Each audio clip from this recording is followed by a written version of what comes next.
Welcome to Live Play Sports, the CIF Southern Section Ford Baseball Championships, presented by the Santa Clarita School of Performing Arts, and by Kim and Kathleen, your real estate team. And there you have a live shot of Norco, California. This is Don Harris Field on the campus of Norco High School. It was a very cool morning and most of the afternoon, a cloud cover, a coastal eddy until finally Mr. Sunshine has broken through, bathing the field, and we're looking forward to exciting baseball action, the CIF second round. It's West Ranch taking on the home squad, the Norco Cougars. And hi everyone, I'm Ronnie Wald with the play-by-play. Joining me with his expert commentary, Alan Tandy. And Alan, here we are. A beautiful day, a great crowd out, and a game that has a lot of implications. Winner moves on to the third round, a game on Friday. Loser, sadly, ignominiously goes home. Well, I can say that the cloud cover looks pretty much like last Friday. They will get the same results. Well, last Friday it turned out for West Ranch a couple of great defensive plays. One by their left fielder, Alex Lee, scaling the wall in left to save a 3-run home run against Mater Dei, and then also another great defensive play by their shortstop, Blake Baumgartner, but most of all, a 3-run jack by Austin Hernandez, a young man who's hit over 400 for most of the year. Hernandez right now at an even 400, their starting designated hitter, and we'll keep an eye on him. Among others, one more thing, Alan, as we get ready for the national anthem, a very talented West Ranch team hitting .347 as a team. And now to honor America, here's our national anthem.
And a spirited rendition of our national anthem here at Don Harris Field, named for Alan Tandy. Don Harris, one of the only 2 coaches ever that Norco High School has had. The other one is Gary Parcell. He's served 2 stints here, first in the 70s from 1978 to around 1986. He went off and became the coach at Centennial, a high school nearby to here. And then he's been here for the last 20 years, so cumulatively, over 30 years of coaching experience, and I smell Hall of Fame when I talk about one Norco's coach, Gary Parcell. Well, let's hope so. Let's hope so. And then looking at the umpires out there, I think we should give them a wish that they have a good game and as judged by both sides. No doubt. Of course, you've got a lot of umpires up here in the stands ready to vociferously give their opinion. And right now on the hill for Norco, a hard-throwing right-hander. Look forward to introducing him, Travis Kuhn. And it's pronounced Kuhn, even though it's K-U-H in the last name. And the young man, 6-2 mark and a 2.93 earned run average. And he can really bring it in baseball parlance. You talk about himself, 59 2/3 of innings of work, and he's got himself, listen to this, 69 strikeouts. Brings it hard. Norco adorned in that good-looking light blue uniform, white pant. And as for West Ranch, both teams running a winning streak. Well, West Ranch even more profound because themselves they've got a 6-game winning streak, and among others, winning 15 of their last 16 ball games. Built into that was a 9-game hitting streak. And Allen, during that 9-game hitting streak, the team was hitting over 400. And that's why I said before the national anthem, overall West Ranch, third highest batting average in team history at .347.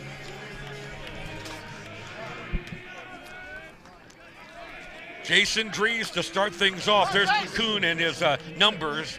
6-2 mark, 2.93 ERA, and he was part of a Chaminade win. They used 3 pitchers in that ball game. They went all the way to West Hills in the San Fernando Valley. If you've ever been to Chaminade, what a ballpark. It's like a pinball machine, and they found the way and the will to win. And speaking of Norco, as for West Ranch, they're coming off that, again, dramatic win against Mater Dei, and the pitch over to Jason Dries, the starting right fielder, dips over nicely for a strike, and it's 0-1. West Ranch adorned in their blue uniform with the gray pant. And by the way, it's a feline battle out here. Fastball for a strike.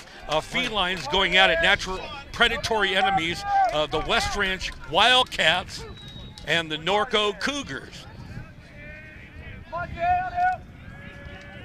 Kuhn comes right back, and this one down low and outside. Jason Dries entering the pantheon of one of the great West Ranch players of all time. Of course, West Ranch has only played baseball for the last 12 years, 10 in varsity, but nonetheless playing in among his final games of his stellar, outstanding West Ranch career. Big roundhouse curveball misses outside, and we have the count now running at 2-2. Dries had himself a 3-home-run game this year. Overall, 6 home runs to lead the Foothill League.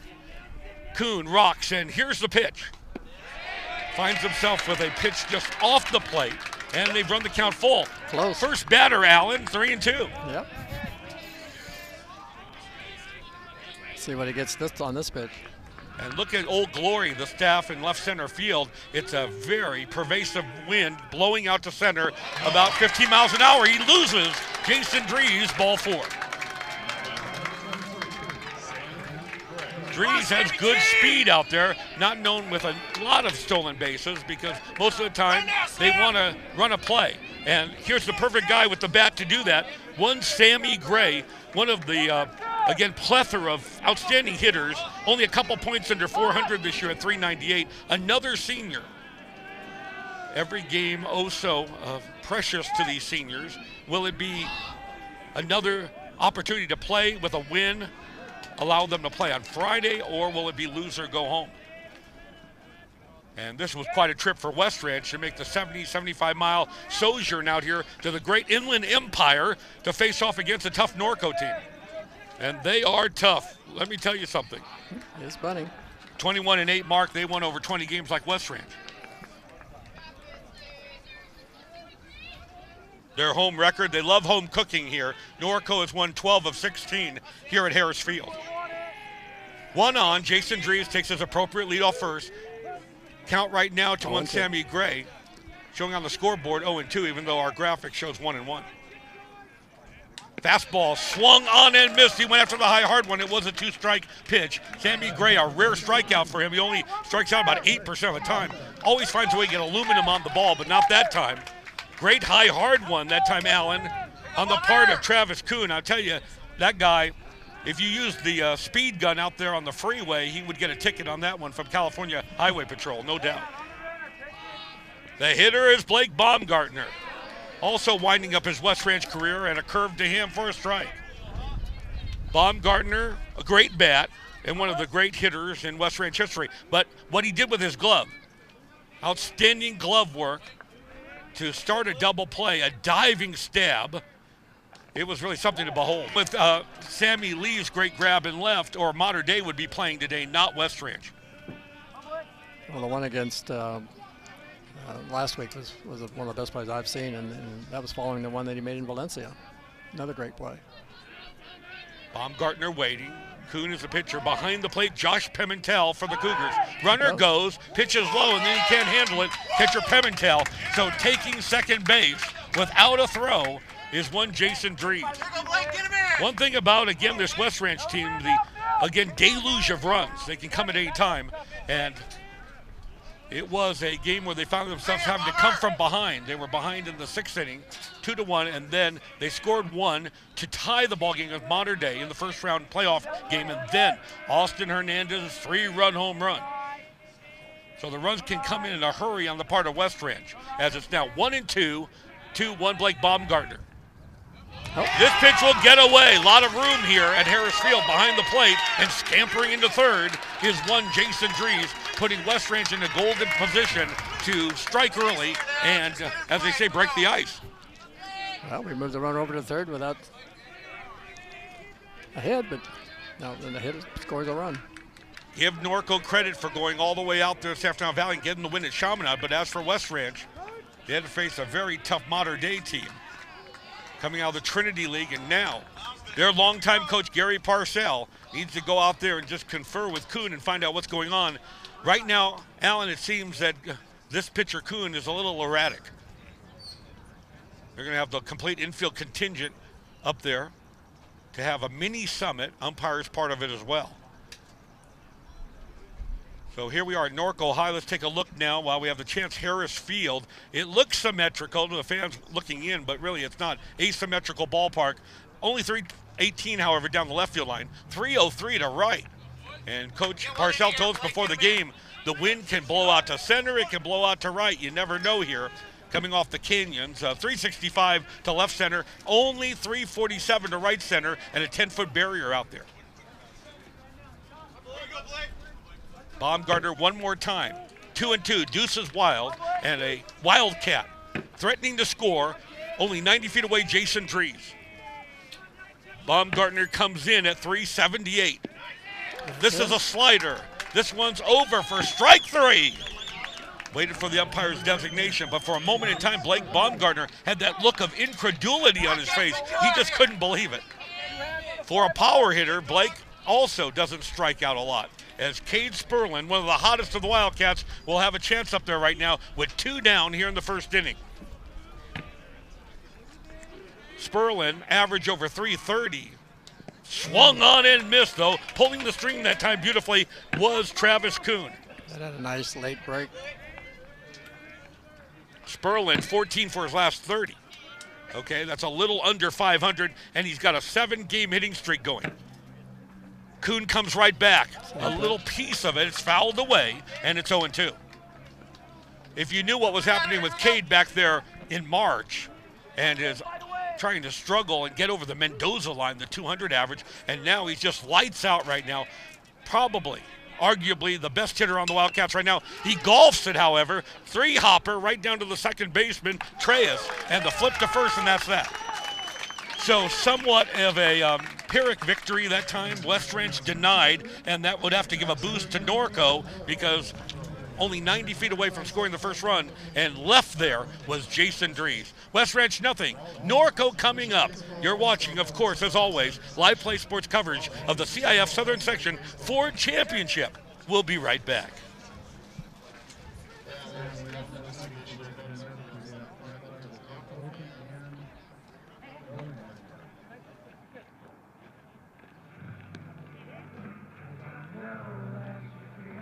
The Pro Glider, easily one of the best teaching tools you can put in the hand of any baseball or softball player. The Pro Glider, as you swing with that Pro Glider, you can actually see the flight of the ball.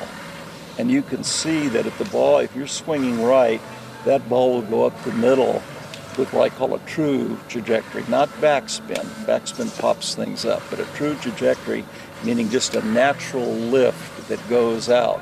Craig Wallenbrock has instructed major league hitters for several decades. He's seen every gimmick around, but as a coach who teaches with video, Wallenbrock loves the Pro Glider because of its positive muscle memory reinforcement. Yeah, it's the hands that hold the bat and what they do. And that's why I think this is such a great training device. It is a teacher. Order your Pro Glider at the web address listed below. And welcome back, everyone. Ronnie Wald, along with Alan Tandy. We're having a great time here. Alan, you made an important observation there into the break. We watched one Kate Sperlin go after a low pitch, and I've noticed that all year long. He likes that low pitch, no doubt about it, and he loves to golf it. I wonder if he goes out to the links, because if he has a 9-iron or not. But that one he missed with the ground out to second. Now that he's gauging it for the next time.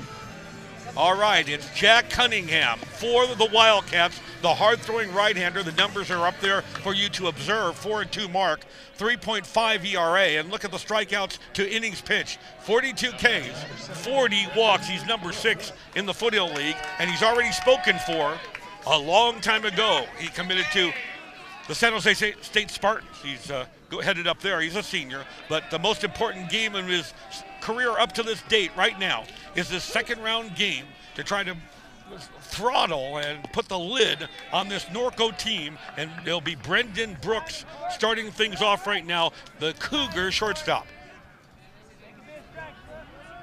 Pitch was outside. Jack comes right back 1-0 and finds himself over the edge of the plate 1-1. Right on the corner. Brooks followed by Corey Treyas and then Clay Owens. First inning for a team that loves to play here at Don Harris Field. Fisted foul, right side and out of play. So here are the Cats with the leather. Cunningham and Kate Sperlin behind the plate. The first baseman, Doug Gregg. Nico Valdez at second. Baumgartner with that incredible gold glove of his. All league this year at short. Danny Lovano, the third baseman. It's laced into right field. It's going to be a base hit for the Cougars, Brendan Brooks. Lee, Gray, and Dries in the outfield for West Ranch High School, coming out of Valencia, California. You know, he kind of waited on that fastball and made late contact and did a nice inside out to right. A true inside out, by the way. So here's Corey Treyas now. We'll get a shot at it. And I got Treyas at 247, 3 doubles, 1 triple this year. It's a righty versus lefty matchup. Therefore, it's advantage to the hitter. But he lays down a bunt, a good one. Here comes Lovano, the throw to first, just in time, but he accomplishes, Allen, what he wanted to do. Great sacrifice. Very nice bunt. Now Clay Owens, the third baseman. Owens, 373, one of their top hitters. I have to say, Owens, Pimentel, Caballero, those are the guys you watch on this, again, Cougar team, as Sperling needs to go up there and talk to Cunningham just for a moment. Both seniors out there. When you take a good look at Norco High School coming out of the Big 8, that's a difficult, again, El Capitan to scale, so to speak, dealing with the other teams in the league. Got Santiago, and you've got Corona.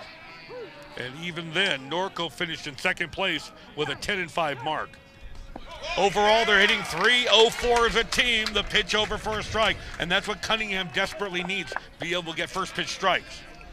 Owens followed in the lineup with 1 away. Josh Pimentel, the talented catcher, holding the bat very high and erect. That one Owens, and this is hit hard right down to the, like he said, the Gold Glover, that being Baumgartner, just in time for the out. He's become veritable vacuum cleaner, a Kirby vacuum clean machine salesman, I would say. And some of the things he's done has been astounding. And if you can go back on the archive at liveplaysports.tv, you'll see, again, the magical run for a West Ranch team. Having won the 2 games at Valencia, one at Valencia, that is, the other West Ranch.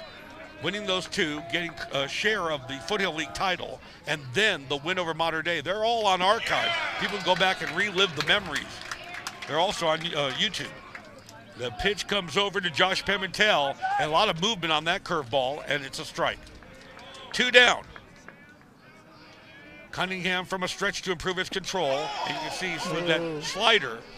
And I hope we can get a slow motion, Darren, of his incredible ability for this young man who's only 5'11", 185-pounder, but he creates the torque and power, and he's got almost upwards of almost a 90-mile-an-hour pitch. It's high, very high 80s.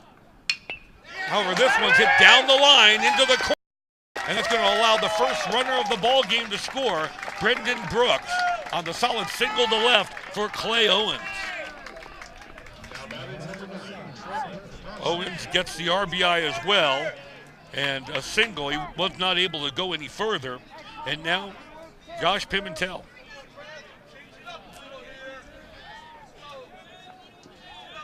One nothing, Norco.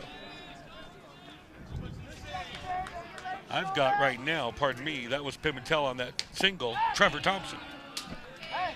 Yep, number 9. Thank you. Alan is keeping really detailed scoring here, so we thank him for that. However, still it's 2 down, and we're in the first inning. Cunningham has already surrendered a run. 1-0 Norco. Pitch is going to be over for a strike at the knees. Last outing for Cunningham was saving the modern-day game for Timmy Johnston. He went 1 inning in that ball game. Comes right back. This is going to be hit up the middle, a base hit. So already now at this juncture of the ball game, 3 hits in the inning for Norco, scoring 1, and now they've got runners at first and second, 2 away. And Ulysses Caballero is the hitter.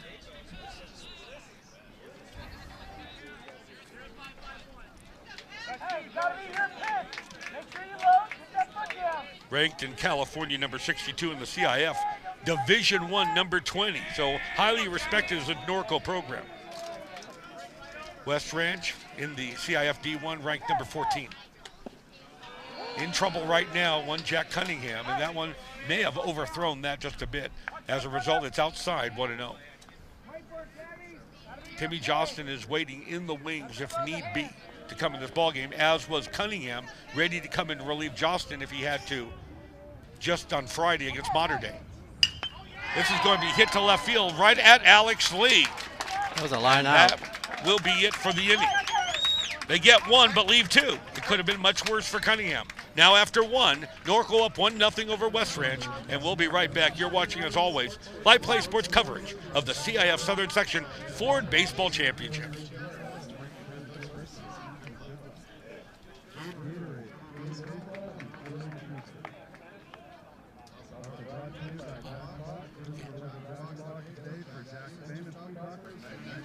I love acting. They teach me how to do a whole bunch of stuff. It's a great school, and she's around people that are interested in the same things she is. It's been great to have these people in our corner. These guys really know what they're doing, and they've been doing it for quite a few years. Every Saturday, they do have agents here for modeling, for print, and then there's agents here for acting. Everything you need to succeed in show business is here. We have classes for kids, teens, and adults. Learn your craft at Santa Clarita School of Performing Arts.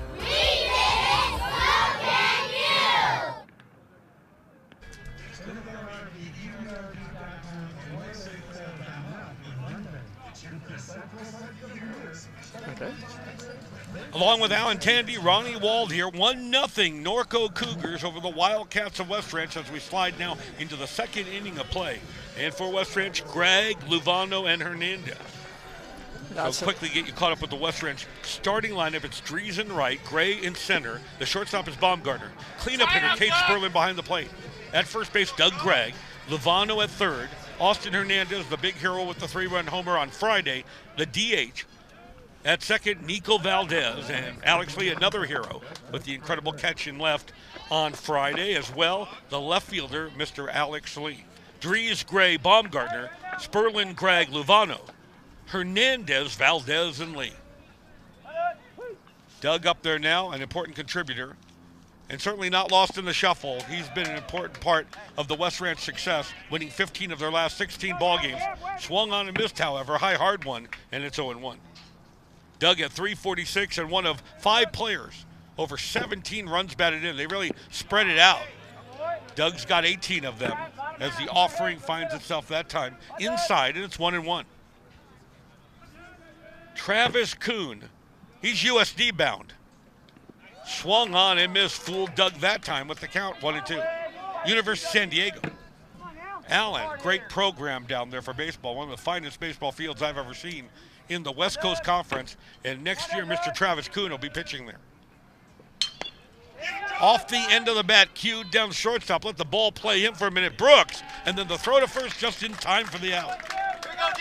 Sometimes I think, Alan, the shortstop or infielder wants to be more aggressive, go after the ball, but that time it seemed the shortstop let the ball play him, and however he had strong enough arm to work it out. You think he had a scouting report on the runner? Could have, but Doug has average speed, so he had a little wiggle room, so to speak, as now he'll face off against Danny Lovano. Danny Lovano missing a whole month of action because he had to. CIF rules. He transferred from Alamany High School, and a fastball to him is inside. As a result, when he showed up, the team was 2-3 in the Foothill League and 7-8 overall. Then they went on their magical 15-1 run. Lovano, important component of that great streak. They had a 9-game winning streak in there as well. Pitch a little inside, and it's 1-1.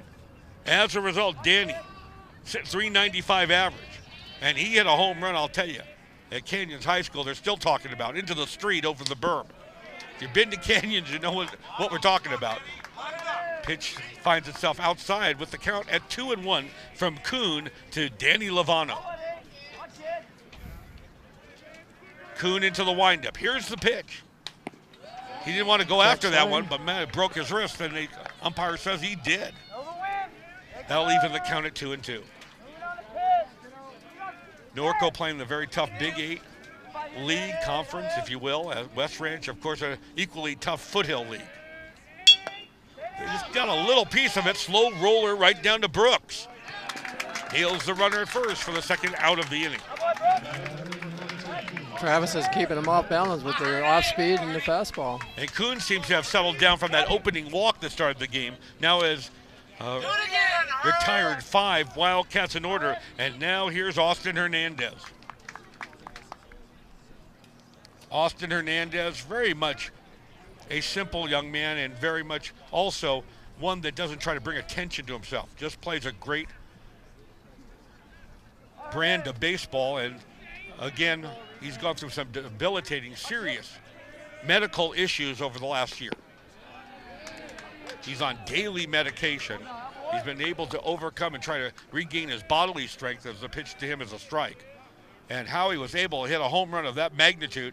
Let me take it one step further. He's hit 4 homers. The team itself overall has 16 homers hit, so he's got 25% of the total. But Allen, he really hit that ball a long way, and it did not have to be wind dated. He did not get it up in the jet stream, and he still hit a long way. But if people knew his personal story and the injuries and, of course, the debilitating medical issues he'd have, they'd appreciate it more. As it's fouled away, and now it's 0-2. He definitely got his pitch Friday. He even was under doctor orders, what we heard, not even to play the game of baseball this year, and not even strong enough to swing the bat. This is truly a miracle on the field, the story of Austin Hernandez. Here's the 0-2 offering. He went after that one that started to work inside to him to protect the plate. And he may have been hit by it. No, turned out that he was swung on and missed, strike 3. Yeah. Hernandez probably thought for a minute he got a little piece of it, but the umpire said he missed it completely, and he did break his wrist, so that's it for West Ranch in the top of the second. Casey Burrow, however, will go out and speak to the umpire and find out exactly what happened on that. Nonetheless, heading back in the dugout, and they're getting ready to bat, will be Norco, who's up 1-0 as we head to the bottom of the second. We'll be right back on this Live Play Sports coverage of the CIF Southern Section Ford Baseball Championships.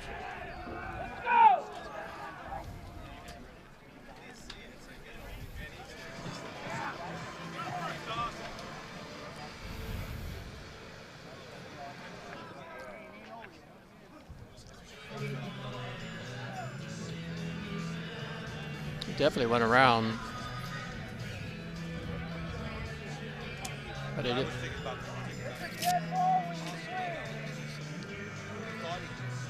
he didn't run towards first.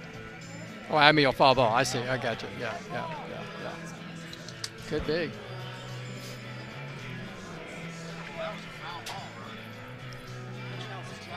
That's what we're talking about. We're off the air right now.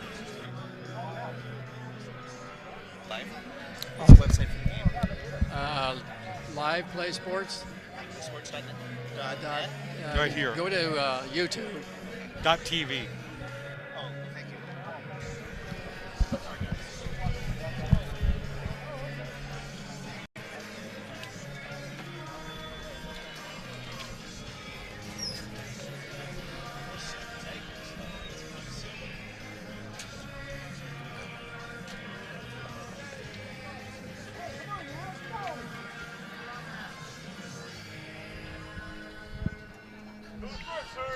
pretty hard to see a foul tip sometimes.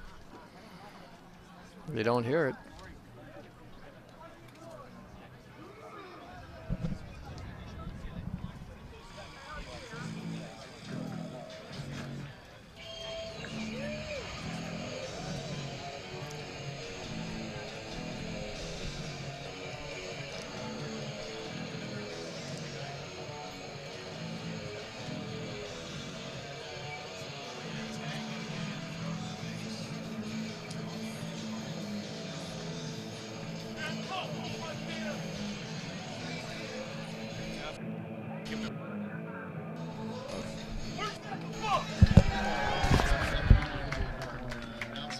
How can you miss that? That's brutal.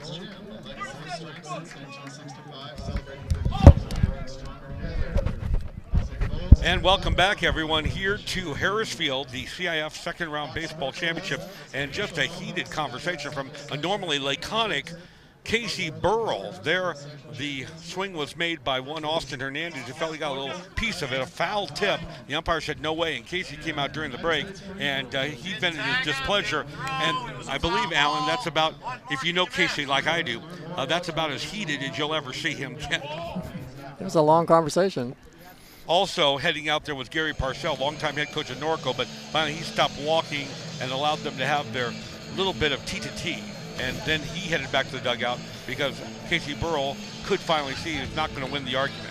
So ultimately, Austin Hernandez strikes out. It was a feeble swing, but even the West Ranch fans here in attendance, acting as umpires themselves, felt he got a little piece of it. But that's fait accompli now as we head into the bottom of the second inning. Norco up there with a 1-0 lead. And they'll be starting with Evan Johnson, followed by Everett Irvin, and then Ponce Arguelles.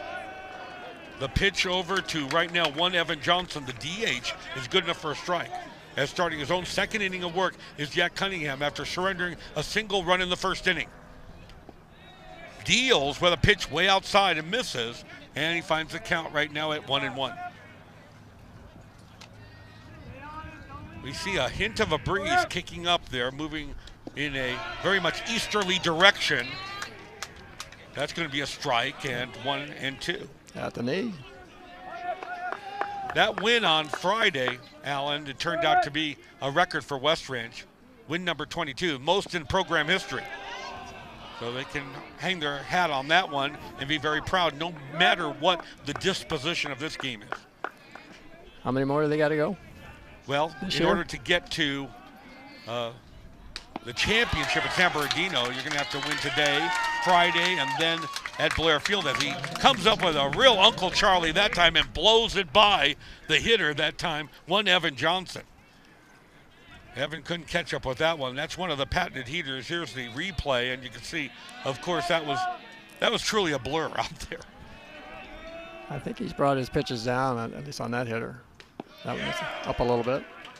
And what's amazing, of course, I hope we can get just a slow motion of his pitching ability as Irvin steps up there now, the junior at 238 average. Hits it right there on the ground to Baumgartner. Blake, the easy throw to first, and there's 2 away. Because what we'd like to see, this is a 5'11", 185-pound senior, young man, 17 years old, and he creates enough torque and power in his pitching that he can get upwards of high 80s. Now, nobody can claim yet on the West Ranch team that they've seen anyone get to the 90 level, but if any young man's going to be able to do it, he will at San Jose State. One Jack Cunningham on the hill right now. 3-quarter delivery, hit the other way, cued down to Valdez. And there you have it. So problem-free for Cunningham. And one more thing, they're thinking of him with the Spartans becoming a closer. And so far, so good. We got a mini pitching duel going on. West Ranch down in this ballgame, however, to Norco, 1-0. And again, welcome to Live Play Sports coverage of the CIFSS. Vote yes on Measure E. College of the Canyons is essential to our high quality of life in the Santa Clarita Valley. For the 3 and 5 local high school graduates who begin their college career at College of the Canyons, and the 4,000 students on waitlist for science and needed classes. For the 1,000 local veterans learning, training, and working on campus. Because skilled local training and our growing local economy go hand in hand. Vote yes on Measure E.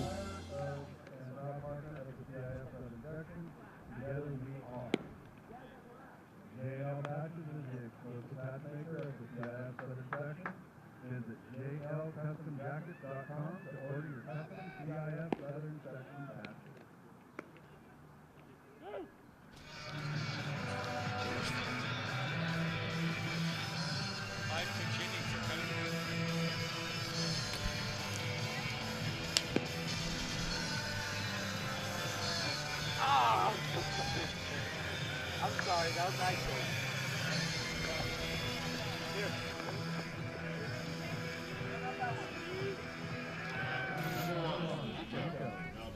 A very efficient 5-pitch inning for one Jack Cunningham to get through, again, the second inning. Now West Ranch's turn, top of the third. They'll begin with Nico Valdez, the second baseman.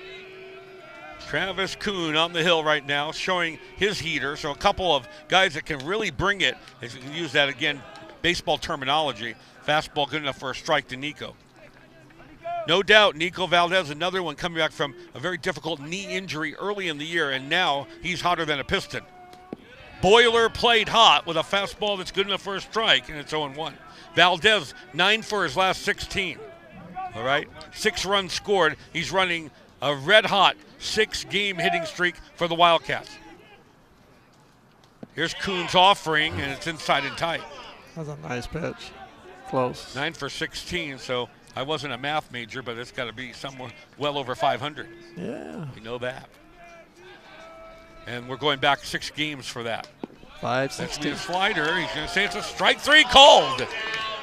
That's going to make Casey Burrow and, more importantly, all the umpires, the West Ranch parents that made the long, laborious 75-mile sojourn out here from Santa Clarita, it's going to make them red hot. Let's see it one more time on the replay. Alan Tandy got a good look at it right now. Low and outside, and Valdez couldn't believe it. Yeah, I was down there. Pitch beginning now, and up there is Alex Lee. Alex Lee goes down in history for a phenomenal catch he made. And if you look at the newspaper, the Signals website, what a picture, what a photograph of that particular catch. As right now, he's got a 2-0 count running to the number 9 hitter, Alex Lee. You can see Alex. Diminutive one, 5'5", and boy, did he scale the wall to rob the modern-day player of the 3-run home run. Or we wouldn't be here right now, Alan Tandy. Modern Day would have made it to the second round. As this pitch outside, so he's pitching around Lee right now. Finds himself with a 327 average, but more importantly, Alex well over 400 on-base percentage. That's great asset to have as a number 9 hitter in the order. Kuhn comes right back. That's going to be ball 4 to Alex. Kind of like the first inning when he just kind of lost it for a moment against Jason after having been 0-2. Speaking of Jason.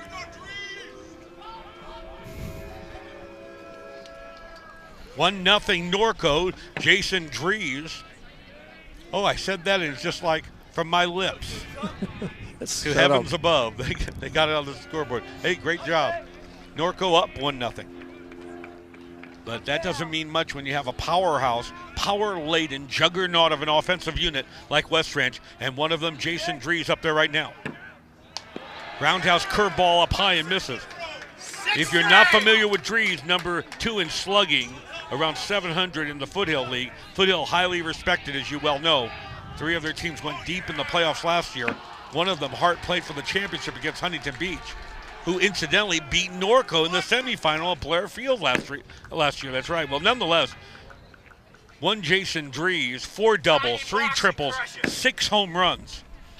Makes up for an almost 700 slugging percentage. And by the way, the 6 home runs, he's played at West Ranch for 3 years. That's all the home runs he's ever had. And they all came this year, and 3 of them in one game at Hart. Hopefully that continues. There's only one other time in West Ranch history that they had a 3 home run game. Back there in 2009 with Mitchell Thompson. As the pitch finds itself over for a strike and the count even at 1-1. So what a way to go out in style for one Jason Drees, who's contemplating playing college baseball moving on to Oregon. But we just heard that as a rumor. Can't confirm it. Why wouldn't he? Once I check with the parents. The parents have the last word. I'll find out from them. Mr. and Mrs. Drees, outstanding supporters of our broadcast and really helpful over the last few years. We'll really miss them and the complete Drees family as it's way outside and 2-1 to Jason. What he has perfected, Allen, and so did Hernandez last week in that home run, is almost like hitting the ball off a tee, getting it up there in the jet stream and letting it carry out of the ballpark, and that he did 3 times at Hart High School. 2-1. 1-0 Norco. Fastball, good enough for a strike, and it's 2-2. It's not that often that you get a pitch that you get to use your power swing, but he had 3 of them in one day, huh? Yeah, 3 of his 6, and I'm not just talking about 6 homers this year to lead the Foothill League, 6 lifetime. By the way, he's 5th all-time in hits for West Ranch with 84 of them. Waiting at the plate, get a little piece of that one. And while we're talking about what he's been able to achieve in the 3 great years, all league, all 3 years, he's 1 away in terms of triple leadership lifetime. The great Jagger Rasconi had 7. People know Jagger's story. He was drafted by the Boston Red Sox in the 5th round last year. He's in the Red Sox organization. So Dries, well, if they keep winning, he'll have more opportunities and see a chance. He needs a couple more triples to be the all-time leader. Runner goes. Now he hits it a long way. Deep center field. Going back now and hauling it in over there will be Ponce Arguelles. And he was able to track it down. And you know in West Ranch, that ball has a chance to get out of here. But we now found out right there that it seemed to die like a dying quail, Alan, right before it got to the wall. Yeah, I thought he hit it better than that. Just got a little bit off the end of the bat on that. There's our replay, and you see this great swing. 5'10", 170-pounder, but he packs a lot of power and punch and able to haul it in, the talented Arguelles in center. So it just shows up as a simple fly out to center, and here's Sammy Gray. Sammy just made the team bus this morning. I'm talking about just made it. And they don't want to go without him, believe me. 400 hitter. That pitch is going to show up a little bit high, 1-0. Sammy second on the team with 23 runs, 6 doubles, 1 triple this year. Waiting at the plate. No movement from that bat of his at all. Fastball inside and tight. It's 2-0. Small bandbox-like stadium here when you're talking about only 365 to left center, 347 to right center. 304 is the short porch down the right field line. A field that came around in 1974, according to head coach Parcell, as the offering finds itself down low, 2-0. Gary Parcell, as we noted, only the 2nd coach in history. The other one, Don Harris, for which this field is named. And guess what? Parcell played for Harris back in the day. Overall, over 30 years of coaching experience for Gary Parcell. As the fastball's a strike, and it's 3-1. He's taken all the way on that one. Gray, he struck out, however, back there in the 1st inning, the first strikeout victim against Travis Kuhn. After trying to bunt twice. That's right. Kuhn comes right back. Swung on and got a little piece of it. Well, it runs the count right now, 3-2, nonetheless. For a team that hits 347, it's amazing. Overall, they strike out about 14% of the time, which is good. But the group, the triumvirate, Dries and Gray and Baumgartner, they're around 8%. They really get a lot of aluminum on the ball. Runner goes, he got a play on, and now he just got a little piece of that to protect the runner. And they'll come back, try it again with the count full. So proud to bring it to you here on LivePlaySports.tv, the CIF Southern Section Ford Championships. And great coverage doing yeoman's work, Darren and his crack LivePlaySports.tv staff. And what I've been able to enjoy the last few games, reliving the memories and those great games with Valencia and then the fabulous come from behind win against Modern Day. They're all up there online now. People can go and enjoy them. But live right now, and a very important juncture of the season because, like I said, sadly, in CIF realm, 1 loss, it's all over. Every pitch, again, fraught with tensions. Tension so thick you can cut it with a knife. Pitch way high, runner was going, but it didn't matter. It's ball 4 to Sammy. Now West Ranch in business. Remember, it's 1-0 Norco. However, West Ranch threatening with runners at 1st and 2nd, and now the heart, the meat, the center of the Wildcat order here with 2 down. Baumgartner, if they get any further, cleanup man Cade Sperlin. By the way, Baumgartner, we talked about that golden glove of his to prevent runs from scoring, a diving stab, but what about his great home run? Hit it deep to left field in the 4th inning in the game against Modern Day. Blake's got 3 on the season, and 20 runs batted in. Fouled away right side, 0-1. But with all his vaunted baseball numbers, the number we like best is his GPA. It's well over 4. And he can go to any school he wants academically, not just for his baseball talent. He's chosen UCSD. And naturally, he's going for an engineering degree. Now trying to engineer a run for West Ranch. Movement behind the plate, bird dogging, and a bluff on the part of Travis Kuhn, who moves 180, but he's not going to throw it there because there was nobody there to cover. Alex Lee, a lot of speed. He can run like the Wind Mariah at second. Sammy Gray also is a good speedster at first. Pitch down low and misses to Blake Baumgartner. One more thing about Baumgartner, playing a very cerebral game at the bat and in the field, but he'll work a pitcher right to the nth degree. He's not impatient up there at the plate. Also, Casey Burrell called him a model citizen, a joy to coach. Fastball way inside and misses. That makes the count now 2-1. So you start to see everything, Alan, start to slow down, move into slow motion. And we're only in the third inning. That's how seriously they take every pitch and every at-bat here. Again, in the CIF Southern Section Championships. Baumgartner waiting. 2-1. 1-0 Norco. A backwards glance of the runner. Kuhn comes right back. Fastball up high and outside. It's now 3-1. Ryan Lindgreen, talented guy who Casey Burrell says is going to be a coach one day. He is the third base coach for West Ranch. At first base, Robert Cardamone. Keep an eye on things. That's going to be lifted to center. Up there now, the wind gust is taking a little piece of it. Center fielder Arguelles hauls it in, squeezes it for out number 3. So Travis Kuhn, that time, walking a tightrope, but gets out of it as West Ranch leaves 2. We played 2.5, and it's the Cougars of Norco 1, the Wildcats of West Ranch nothing. You're watching Live Play Sports coverage of the CIF Southern Section 4 Championship. Vote yes on Measure E. College of the Canyons is essential to our high quality of life in the Santa Clarita Valley.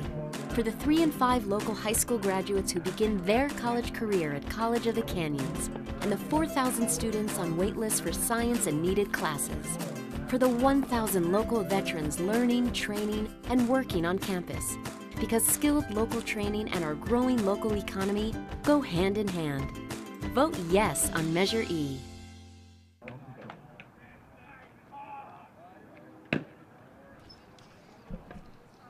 West Ranch denied, leaving several players on base for the first couple of innings. Now we go to the top of the order for the Cougars. Brooks, Treyas, and then Clay Owens here in the bottom of the third inning. You can't miss the coloring of the uniform for Norco High School. There's a team up north, NC2A Division II, called the Sea Wolves of Sonoma State. They're very aquatic-minded Sea Wolves. But these are the Cougars. And they like that light blue uniform with the blue numeral white pant. Can't miss them anywhere. West Ranch more conservative, but if you follow them, a lot of folks I know watching for the first time, they lead the league, lead the nation in uniform changes. They've got a lot of them. Excuse me, swing right back to Cunningham. Throw to first in time for out number 1. So inducing a high chopper back to the box is pitcher Cunningham against Brooks. 1 down, and here's Corey Treyas. So just to bring you up to date on the Cougar lineup, it was Brooks at short, Treyas the second baseman, hitting third, Clay Owens, Pimentel the catcher, Trevor Thompson at first, left fielder Caballero, D.H. Johnson, Everett Irvin at right, Ponce Arguelles the center fielder. Brooks, Treyas, Owens, Pimentel, Thompson, Caballero, Johnson, Irvin, Arguelles. Cunningham, a little bit of, again, the pervasive wind rippling his jersey, and the offering is going to be now a 2-0 count to 1 Corey Treyas.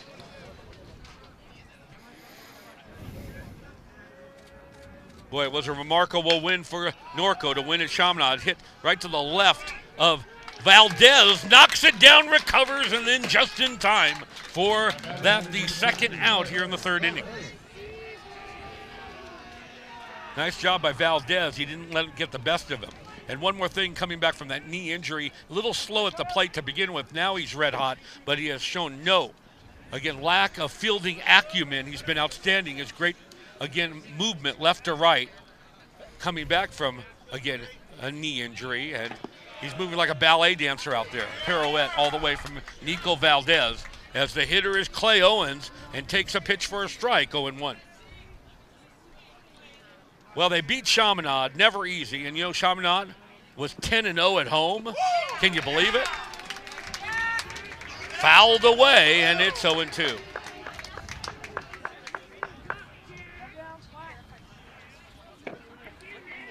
Eddie Frierson off to our left here. He usually runs our video for West Ranch, the Cube. Both of his sons are on the West Ranch team out there, Christy and Maddie. Maddie elevated from the freshman team. Can you believe it? Now this is going to be a two-hopper, or hot shot, right down to Danny Lovano, the throw to first, and Cunningham in control, as is the Cougar pitcher, Kuhn. A veritable pitching, duel going on here in Norco, California. Norco up 1-0. We'll be right back as you're watching as well the live play coverage of the CIF Southern Section Ford Championships.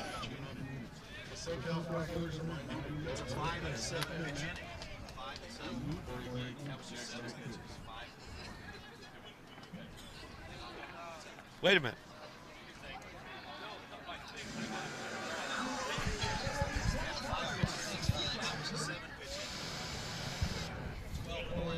You want to? You talk about it. You can talk about it. I'll say, Alan, great job. Economy of pitchers from Cunningham. And then you're going to say, what? He had 7 pitches.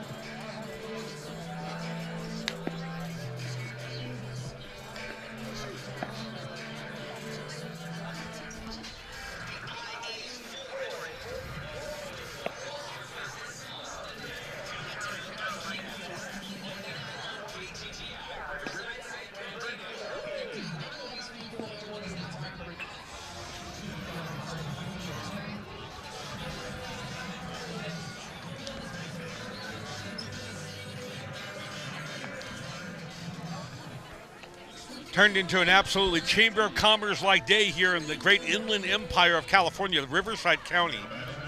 I know National Weather Service told us about the, prevailing marine layer. Boy, it looked really bleak this morning, and temperatures down there in Valencia was in the high 50s when we left there, but now sun is peeking out. However, a number of cumulus-like clouds above us is not completely clear, however cool, and the wind is kicking up as Cade Sperlin stepping in right now with his hefty 333 average.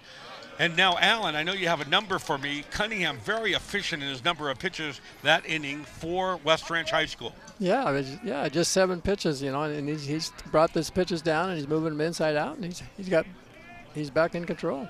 And you got to give credit to the guy at the plate that's doing it, because he's gotten the job done with the outstanding bat work. We already told you Sperlin 14 for his last 30. But he's no doubt the finest defensive catcher and handler of pitchers in the foothill. As he sends it, it's going to be a fly ball, and it's going to fall in front of the left fielder. And I'm not sure that time, Alan, if Caballero just misjudged it or there's no chance to get to it. It was high enough that allowed him time to get under it. But I think he misjudged it. It may have been the high sky syndrome. Who knows? Yeah, I don't know. I thought he kind of gave up on it a little bit early. Well, nonetheless, since he didn't touch it, that's going to be a single for Cade Sperlin. Now I've got Cade at 15 for his last 31.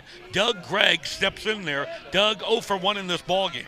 A ball like that, it's not going to go very far even if you dive or something because it was so high. We know how the bats have been neutered in the last few years, but still West Ranch in 347 as a team. And the reason we really, it's not fair to compare it as the pitch down low and misses from Kuhn to Gregg 1-0. But let's face it, that's all we have to go on. When the bats were, robust back there in 2009, 2010, West Ranch as a team was hitting upwards of 375. Now it's going to be a pitch inside and a quick throw to check one Kate Sperlin at first. And remember when you mentioned Allen Friday that he might bunt? He's not your average catcher. We talked about his great defensive work, great arm, outstanding bat, but Kate Sperlin has 8 steals this year, if you can believe it, to lead the Wildcats. 8 steals for a catcher. He takes a very liberal lead. Nice this shot. is it high and deep to left field. It's going to be real trouble. This one, he'll be up against the fence. He's going to score. Motoring, the catcher, Sperlin. He's coming in all the way. Here's the throw to the plate. He's made it, baby. He's not your average catcher by any means.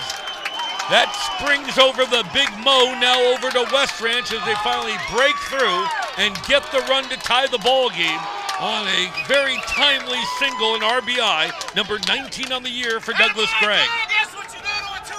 And Doug Gregg limping a bit right now, but he's going to now find himself over there at second base.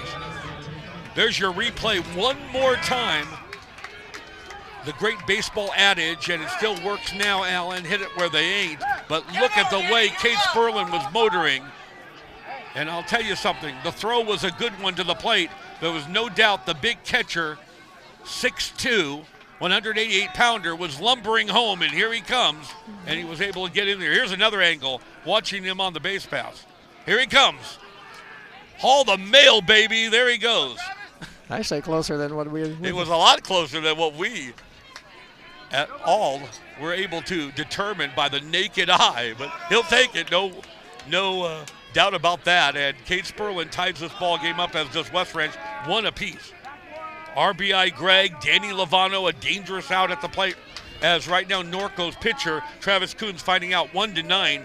West Ranch, very talented group. Not one hitter is under 300 this year. Pitch inside, misses. Oh, by the way, did you know these two teams have never faced off against one another in history? I guess they couldn't have too much of a history of each other. That's right. I just thought maybe we'd get a Burrow bunt here. brothers, who are co-head coaches, only knew a little bit about Gary Parcell, and Gary did not know about, again, the arrangement Casey and Brady have running the West Ranch program. Down low with that offering, it's 1-1.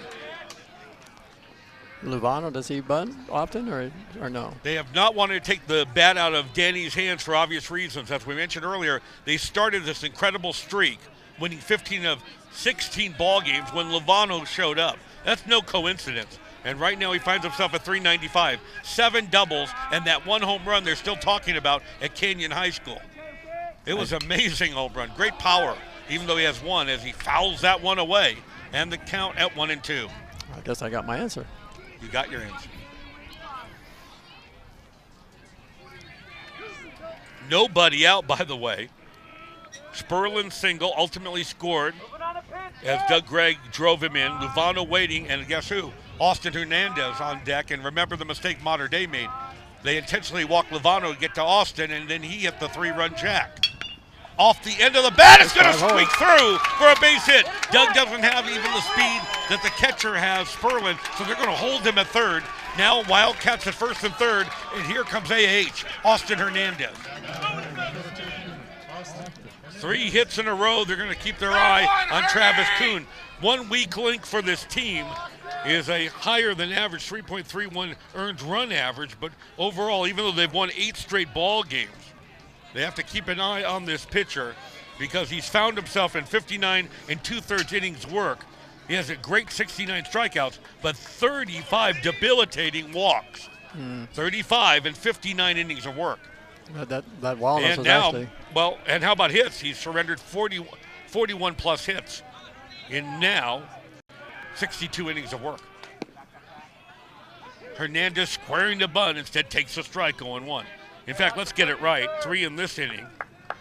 That's, in fact, are the first hits of the ballgame for West Ranch. So, as we said, 41 hits surrendered, 62, 63 innings of work. So, he can get a little shaky at times, as of right now. And let's see Austin Hernandez, another one like Sperlin, who loves the low ball. You'd like to see Austin playing the game of golf because he can just, again, take that low pitch. It was a quick bluff over to first. And he dived back. He didn't take any chances, and the throw was not made. Did he step off the base before he threw over? Now, Casey Burrell saying maybe, possibly, that was a balk. And Casey Burrell, already a very laconic coach, 43 years old, head coach for 12 years at West Ranch, 4 at Saugus, started at a young age, but he's not very vociferous, not boisterous. He did vent his displeasure back a couple innings ago. Now he is more, as we would say, we'd like to use that metaphor, hotter than a piston, but that's as hot as he's going to get out there right now. He thought, no doubt, that pitcher, Travis Kuhn, committed a balk, and he should be seeing right now. Do we have a the replay guy at to first see if he base, stepped one off the Danny base? Lovano moving in second. No replay. So as a result, one Casey Burrell takes that long, laborious walk back to the dugout. Not happy about it, but fighting for his team nonetheless. Remember, there are Wildcats at first and third. Doug Gregg at third, Danny at first, last name Lovano. And Austin waiting with the 0-1 pitch. Lays down a bunt, a dandy of a bunt, but nice. Unfortunately, it ends up trickling foul, and they'll come back, try it again with the count 0-2. That was a nice safety squeeze. I don't think he was going on the pitch, but he would have scored him. Willing to roll the dice is one Casey Burrell. So safety squeeze, the runner does not have to go, unlike the suicide squeeze, which he's committed himself totally. He's on his way. Take another moment and judge the bunt and see how it goes. So Hernandez one more time, but remember, 0-2, it's unlikely he'll try to bunt again. Austin right now, coming to this ball game, a 400 average, 21 runs batted in, flared foul left side and out of play. As we said, amazing comeback, really a Brian song-like story for Hernandez. If you knew all the details, which I am, again, a little bit sensitive to divulge all of them, just know that he was seriously ill, and even the start of the year they felt, and the doctors recommended he not play the game of baseball at all. He went after that low pitch. He gets away from the catcher, though. One runner gets into second. No throw down to first. The runner did not want automatically to risk out. He's automatically out. The batter's He's automatically out. All right. So they did not need to make a throw to first. Hernandez is gone. But however, Gregg remained at third, and scooting himself into second base is Danny Lovano. On the wild pitch. That was a wild pitch, yeah. And one out, and you're now facing another difficult out in Nico Valdez. Sure, Nico would have been an easier out a month ago, but not now. Nico, however, struck out in the third inning. But I've got him right now as the offering to him. A little slow on the scoreboard, but shows it is a ball, 1-0. Valdez, 9 for his last 17.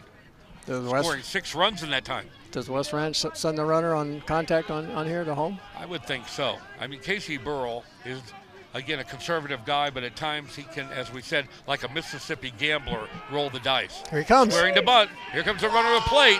They're going to know. Fake. Nobody at first. And nobody's there to cover at first. Another run. Runner safe. And here comes Danny Lovano to score. The Mississippi gambler that time pulled aces of 8 and was able to make it happen. Casey Burrell.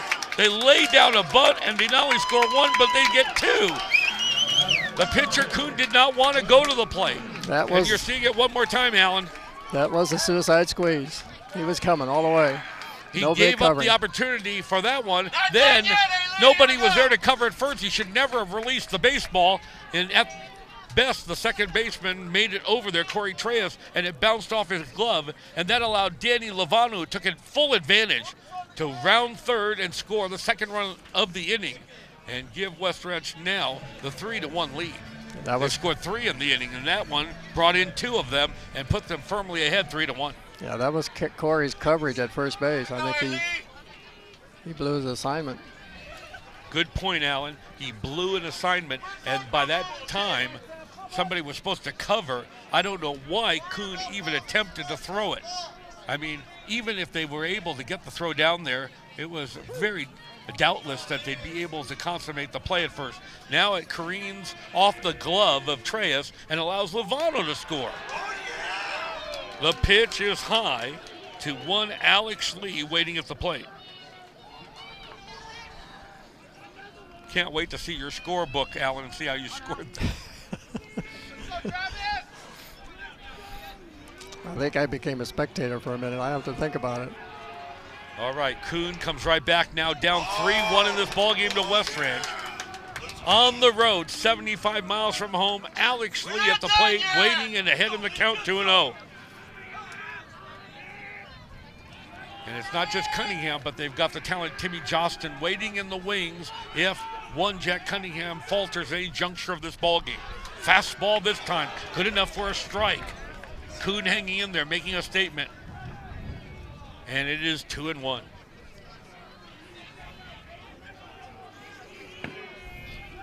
Casey Burrell's lifetime playoff record. This is his 12th playoff game, even though he didn't play last year after 6 straight trips. They're 5-6 as it's a high pop-up. Who wants it? The third baseman on the infield grass makes the grab. Clay Owens for out number 2. Clay, a lot of talent. He's headed to USC himself. Ends up squeezing it, and now we're going to head to the top of the order. The guy they did not want to face off against. Jason Drees running into a rough patch after going 6 for 10. Now he's found himself 1 for his last 8 at the plate, but a golden opportunity for him. A very hungry hitter up there. And going out in style in his final year with West Ranch, the offering to him is inside and tight. It's 1-0. West Ranch 3, Norco 1. We're here in this, the 4th inning. As we said, turned into just a gorgeous day out here at Don Harris Field on the campus of Norco High School. In a mainly equestrian area. Horses rule out here. Fastball outside. They say they used to have hitching posts right here outside the campus so students could ride their horses to school and tie them up. Many of the local restaurants and bars, you can still ride a horse to them and tie it up like good old-fashioned John Wayne movie. Horses rule out here. I think that last one was a strike. Yeah, and I think that time we didn't hear from the West Ranch faithful, as this one is a strike, and no doubt Jason perplexed over that one, baffled, as the count 1-2 to him. 2 away. 3 over, and a play that they'll talk about a long time if West Ranch ends up prevailing in this ballgame. Laying down the safety squeeze, and then Kuhn not throwing to home, but then throwing to first and allowing extra runs to score. Strike 3 called, though. One thing about Kuhn, he's a strikeout expert, and in this ballgame, let's go through this. 1, 2, 3, 4, 5. I've got him down with his 6th strikeout of the ballgame, leaving a couple cats on the base paths. Nonetheless, they get 3. We head to the bottom of the 4th. 3-1 Wildcats over the Cougars. Natural predatory.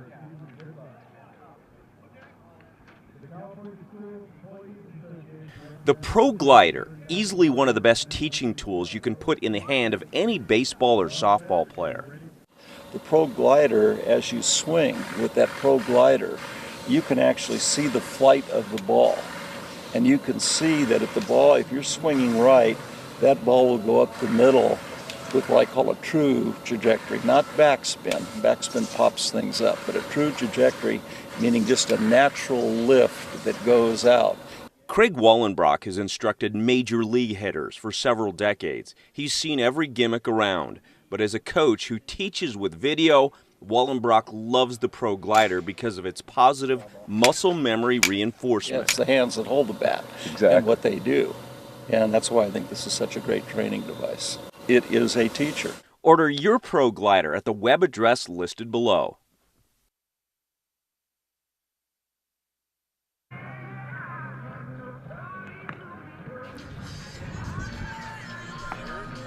That was the 3rd inning, yeah.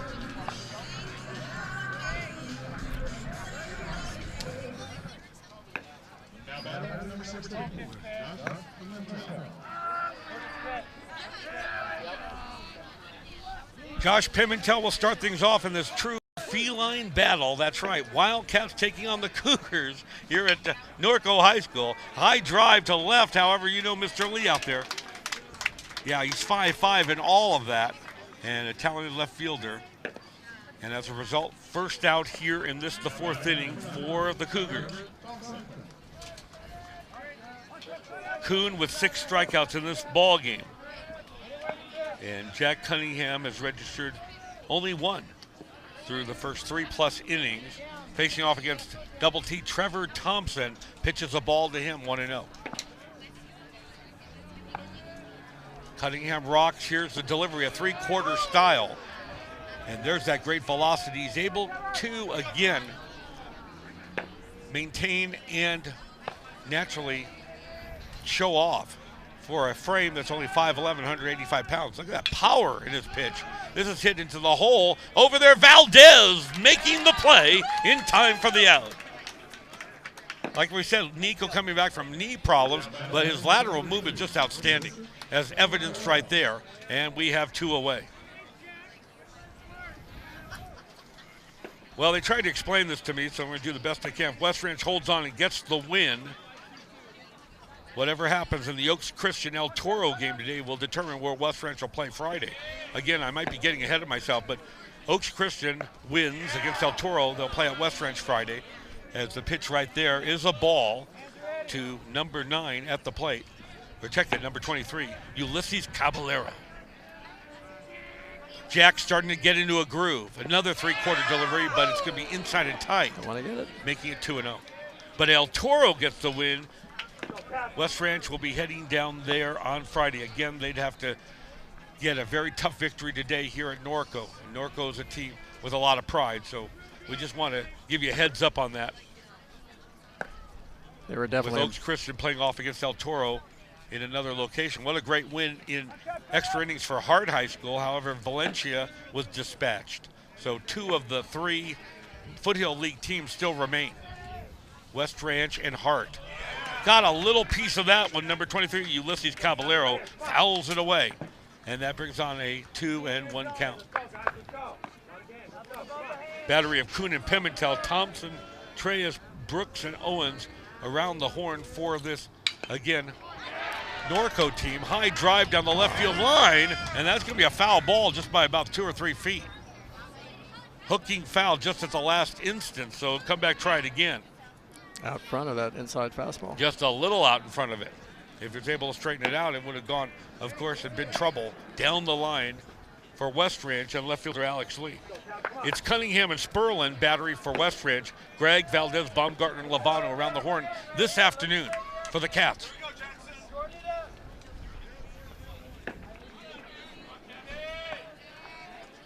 Caballero flew out to right in the first. 3-quarter delivery again, relying on it. High chopper gets by Doug Gregg. Tried to short hop it. Caballero on his horse.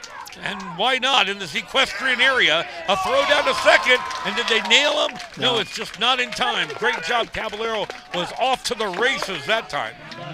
With the Preakness going on last week, you see it was a veritable horse race here in equestrian-laden Norco, California, and showed off his great speed that time, Allen. No matter how good the throw was in the second, they weren't going to be able to nail Caballero. There he goes. Turns around first, and now he's off to the races. Yeah, that ball really is tough for Doug. He had to make a decision whether to short hop it or stay back. He's really digging there, but a great throw, but not in time. Big guy at the plate, number 20, Evan Johnson, and it's fouled away 0-1. West Ranch 3, Norco 1. 2 down. Let's see if Cunningham will be rattled by that, a runner right behind him in scoring position, Caballero, or if he can work out of it. A backwards glance of Ulysses, and the pitch is going to be over for a strike. And it is 3-1. I've noticed, Alan, again, he likes that 3-quarter whip-like delivery, and I've seen he's gone to it with more proclivity here in this inning than just of late. He was more over the top, not perfectly over the top, but more 3-quarter now at this stage of the ballgame. Almost sidewinder-like. Yeah, he gets that pitch outside. It's 1-2. It's good movement on his fastball when he throws that way. You have to keep an eye on their pitcher, Kuhn, because they use 3 arms winning at Chaminade in extra innings. They've got to be tired. Jack Cunningham's very well rested. However, this is hit down the other way like a dying quail. That time fumbled by Lee. The throw to second not nearly in time. Caballero able to score. Evan Johnson gets the RBI. 3-2 West Ranch.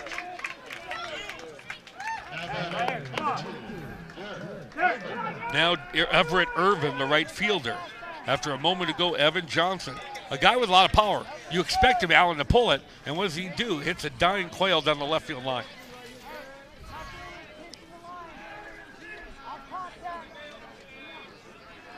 So, big Everett Irvin, another guy that can hit a long way, fouls this one away, and it's 0-1.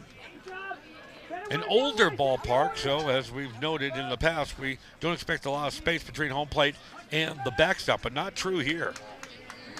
Maybe down the left and right field line, it's more limited, but it's certainly a lot of room here, about 25 feet back, as this is going to get off the end of the bat, backhanded by Valdez. The throw to first in time for the out. So an inning that could have been much worse for Jack Cunningham and the Cats only yields 1 run for the Cougars. And we head to now the 5th inning. West Ranch up by the very razor-thin 1-run lead, 3-2 over Norco. We'll be right back. Another nail biter.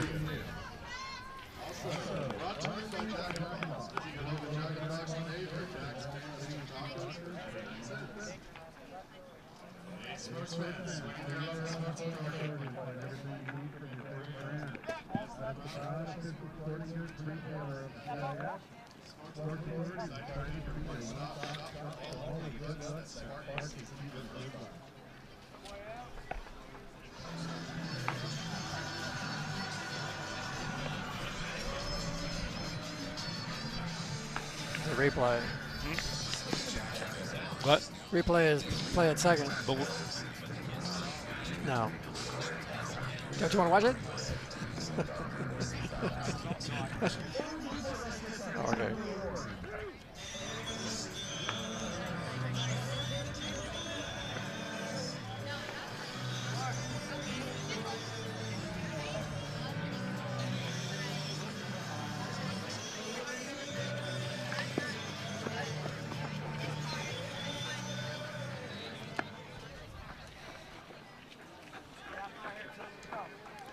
This ball game brought to you by our friends at Mortgage Partners, keeping the American dream alive for you. Welcome back, everyone. Ronnie Wald along with Alan Tandy. We're in Norco, California. Very close to Corona, or, if you will, the great population center, 300,000 strong, 10 miles down the road, Riverside, California. Inland Empire. Sure glad you're enjoying it around the world. This is a 3-2 lead, minuscule. 1-run lead right now for the Cats of West Ranch. And the first pitch over to Sammy Gray misses outside 1-0. Great pitching duel going on, and both starting pitchers still out there. Cunningham for the Cats, Travis Kuhn for the Cougars. High chopper on the part of Gray. Bunt attempt. Yeah, I missed that one. Well, as a result, attempting a bunt is not out of the question for one, again, Sammy Gray. He's got great speed. And he can at times bunt for a hit. There's no doubt about it. However, he goes after the high, hard one. You're not going to get home runs from Sam Gray. But that one, he was too tempted, and he couldn't reel in the big one, and it makes the count 1-2. Kuhn to Gray. Don Harris Field. Venerable Don Harris Field. Into the windup. Here's the pitch. Fisted foul up and over the backstop, and a good crowd here. No doubt at Harris Field. Plenty of West Ranch fans showing their interest. Of course, the local Norco brethren.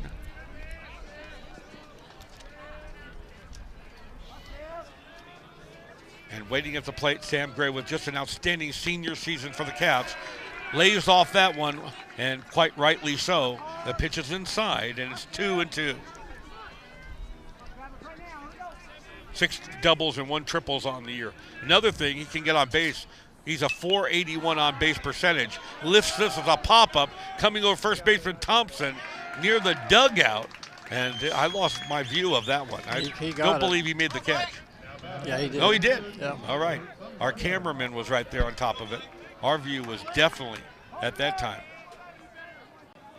hindered by, again, the players over there in the West Ranch dugout. So great play that time on the part of Trevor Thompson, just going right up against the dugout to make the stab in the play. And there's one down. Here comes Blake Baumgartner, and Blake takes a pitch high, 1-0. One thing for Blake, he can really drive it in left center field. He hit that great home run against Mater Dei there. But look at all that area, Alan, they give him in left center field, like a veritable Death Valley out there. If he wants to hit it there, he can run forever and a day. However, that pitch finds itself over for strike, and the count even at 1-1. You have a pitcher out there that's a little bit wild, up and down, and inside and out. It's kind of hard to get it comfortable as a hitter. Boy, he had a heater that time and really popped the mitt of the catcher Pimentel for a strike and 1-2. He's the tale of two cities, the best at times, the worst at times. Again, a 6-2 mark, 2.9 ERA. Lots of strikeouts, and a fair share of walks as well from this young man. And hits allowed. Pitch inside, no, the umpire says it's a strike. And Baumgartner, usually steady as can be and not showing any emotion. Just a solid Rock of Gibraltar, and that time you could look of incredulity on his face. Jerked back the bat, was not happy about it. The 2-2 pitch. That one's high and outside, 3-2. 3-2 is the score. And 3-2 at the plate right now is one Blake Baumgartner. Kicks and fires away Kuhn with a pitch way outside. It's ball 4. So Sammy Gray gone on the pop out, one down, but Baumgartner now walks, and here comes one Cade Sperlin. The hottest of the West Ranch players, whose aluminum bat truly is on fire right now. Opposite field base hit last time up. Cade, 1 for 2 in this ballgame. And this one's going to be hit into right field, coming up quickly and making the grab to right fielder Irvin. And now the quick throw down to first base. Not in time to nail Baumgartner. Nice job on the part of Everett Irvin. A wind gust hit at that moment in time, but he was still able to make the grab, a running grab. Here's your look at it one more time.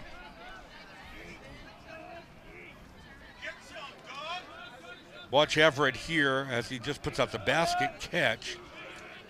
Well, we didn't get a shot of that, but at least he got the throw back in. But Baumgartner's smart enough and wise enough as this pitch now gets away, and the catcher, Pimentel, can't find it. And guess who? One Blake Baumgartner scurries into second base. I'll tell you something. That's the way it goes. You look around, you think it's right under you, and the ball's like, well, 10, 15 feet away. Where is it? Score that a pass ball? Or where's Waldo? Where's the ball?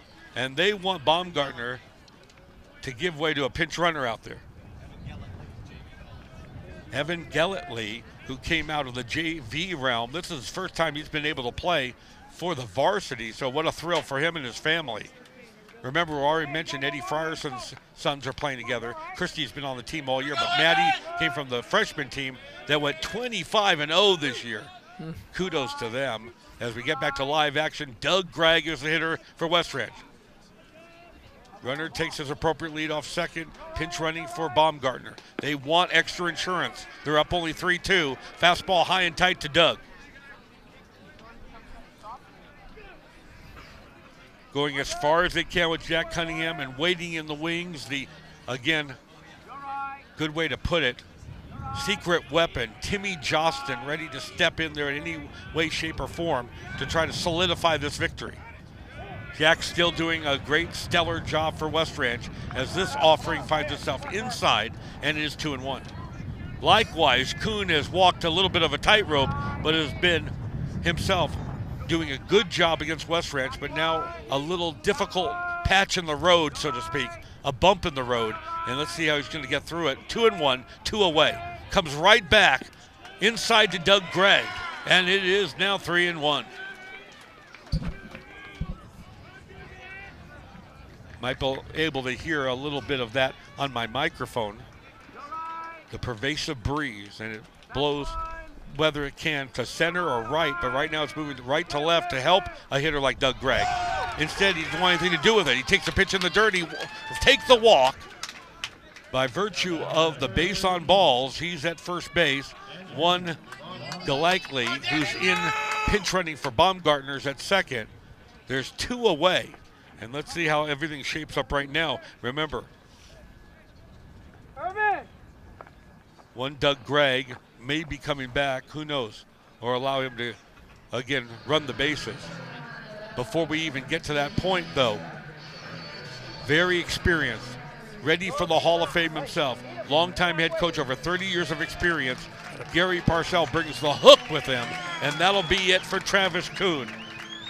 He does get the plaudits from the fans here. A very difficult task going up against a power-laden West Ranch team, and he ended up finding himself going in this ball game. Well, he showed good four stuff. and I'm sorry, Alan. That's Looking right. at the scoreboard, it says 2 outs, 4 2/3 innings in this game. He showed good stuff, but he just didn't have command of everything. And some parts it actually helped him being wild. But you don't want to walk here, load up the bases with 2 outs. So they moved Treyas, who is the second baseman. He's going to take over now with a 6-2 mark, a 2.07 earned run average. And he's got a lot of innings this year for the high school realm, over 40. Strikeout to walk ratio is outstanding, almost 3-1. So we'll have a new second baseman out there for Norco. Treyas will take over in relief for Travis Kuhn. So while we have this chance, why don't we take a break, Darren, and hawk some merchandise, and we'll be right back. 3-2 West Ranch, and threatening here in this, the top of the fifth, looking for more. We'll be right back.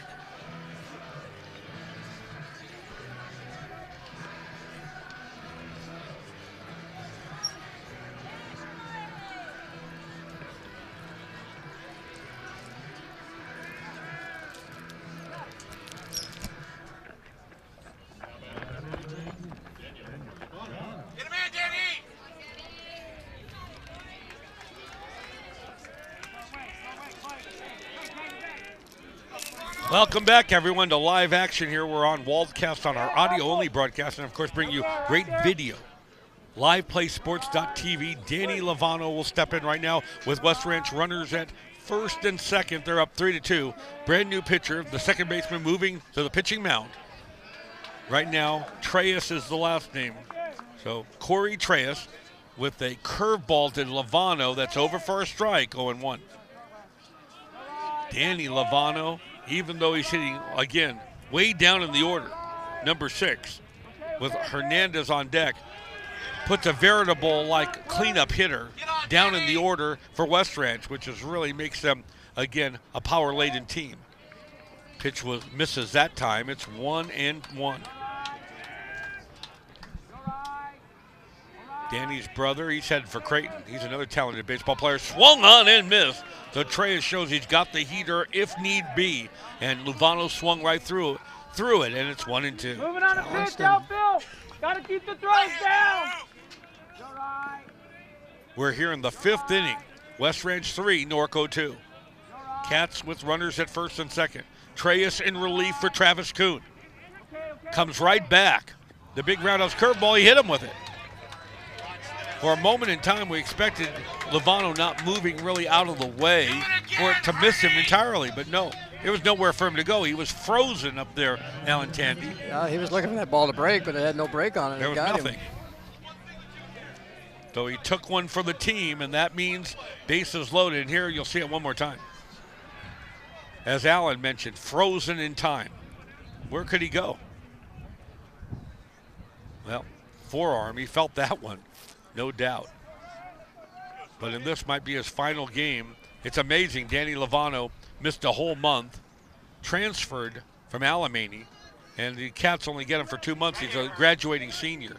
So they're just happy to enjoy him for this time and laying it on the line for his team, taking one on the forearm, making it bases loaded. However, 2 away, and here he is in another golden opportunity.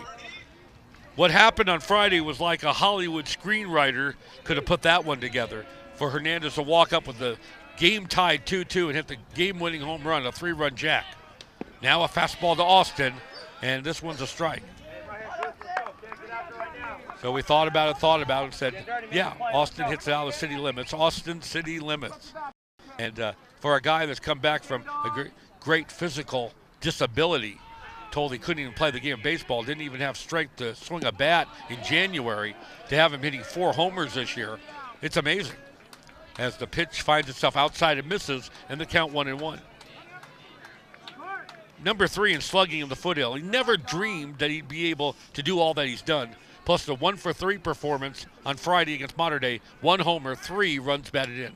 Gets down for that low pitch again. You know Kate Sperlin loves it, so does Austin. Second on the team with 21 runs batted in.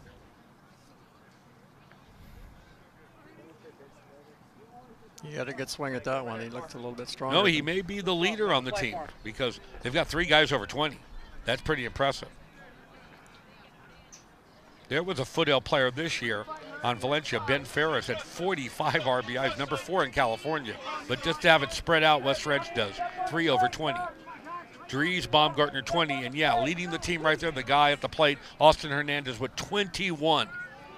1 and 2, 2 away, 3-2 Cats. Trey is trying to put out the fire right now. Bases loaded, full of Wildcats, FOW.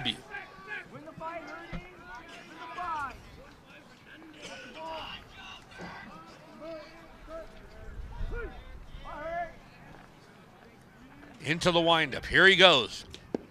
That's going to be a fastball, but it's going to be way outside and misses and bring on a 2-2 count.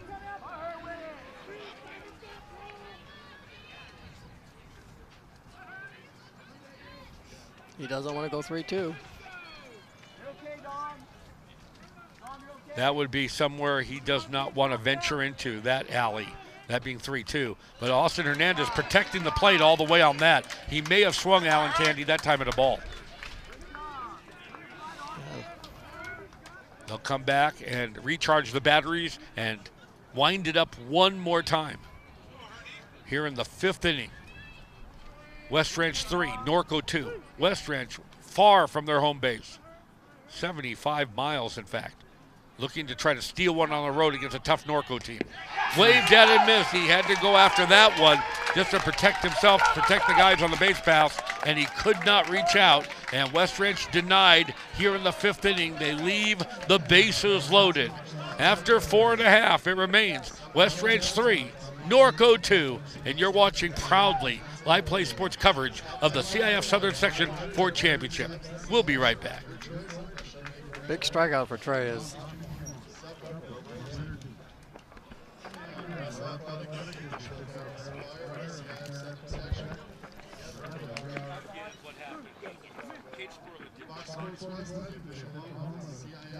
Press it. Okay. What happened? The next batter, Greg, walked, right. Then what happened to Luvano?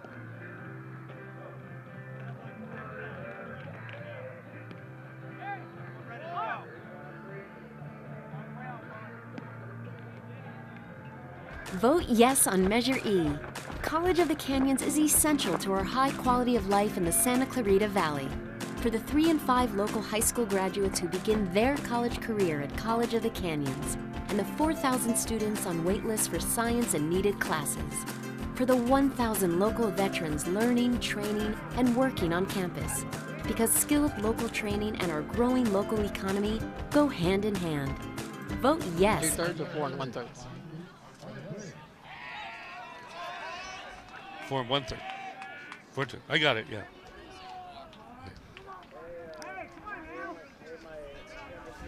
Ponce Arguelles is the hitter, the number 9 hitter right now for Norco. Jack Cunningham starting his own 5th inning of work. Popped right back to the box and right back to Cunningham. So Kuhn, they closed the book on him. 4 2/3 innings of work, surrendering himself 3 runs and 3 hits in this ballgame. Not a bad performance, but it may not be enough. Kuhn can't win this ballgame. He could lose it or have nothing to do with it. And now the top of the order right now in the person of Brendan Brooks, the shortstop. 3-quarter delivery, and what movement was on that one? Man, and it really fooled the hitter at the plate, taking all the way. It's going to be a strike, 0-1. Bottom of the 5th. The bewitching hour, the latter stages, high pop-up, out goes Valdez, in comes center fielder Gray. LB, one Nico Valdez to squeeze it for the 2nd out. I personally feel Jack Cunningham is getting stronger as the inning's going on, Alan. He's made some adjustment from that 1st inning when Norco looked like they had his number. Jack Cunningham in the last couple weeks, it's about the best we've ever seen him pitch. And remember last year, he set a record all-time with a 1.07 ERA, an all-time West Ranch record. As the pitch gets away from the catcher, it's a ball 1-0. And then this year, he was upwards over 4 for much of the year, battling an arm injury.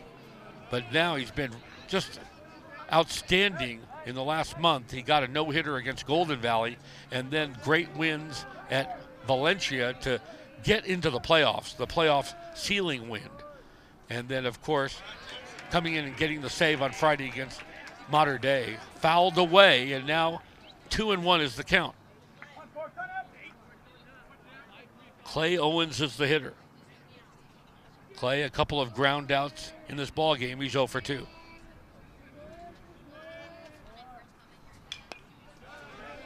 Number 3, Corey Treyas is the hitter. So Ponce was the one that struck out. I got it. And Mr. Brooks popped out a moment ago. Ponce wanted to. And now Corey Treyas waiting at the plate. 2-2 to him. Ooh. He almost committed on that one. It was also very tempting on that slider.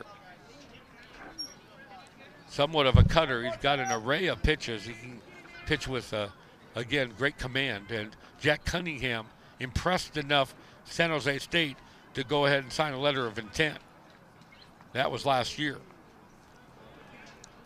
But they don't see him as a starter. They see him primarily as a reliever, possibly a closer at San Jose. Flared foul, that one, making it 2-2. West Ranch up by only one single run. That's right. And for those fans not on the television network, glad you're with us. Got a big record crowd listening to audio only on waldcast.com. We appreciate it. And that one, Cade Sperlin thought it was a strike. He was making his move back to the dugout. Umpire said, no way, get back over here, Cade. And Cade, you can see, gesturing and looking back at the dugout, but really making some comment to the umpire. Cade was on his way back to the dugout, and the umpire said, no, you're not going to show me up. No way. However, they'll take care of business with that slow roller down to Nico.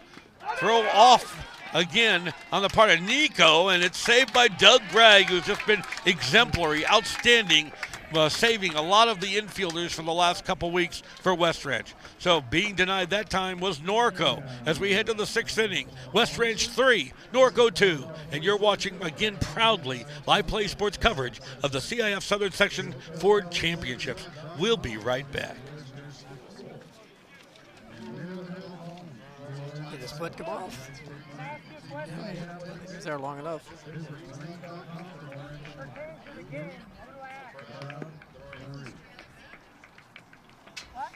Game of inches.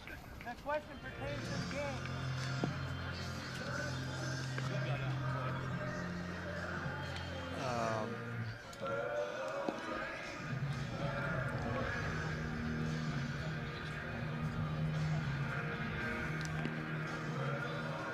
Then strikeout.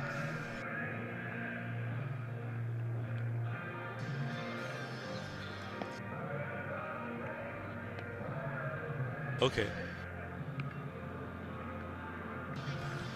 I wanted him to. I did all I could. You saw the great replay there. If you're, again, blessed enough to enjoy our television coverage, seen around the world on livePlaySports.tv, Nico Valdez, a simple play to first, the off-balance throw, and stretching for it.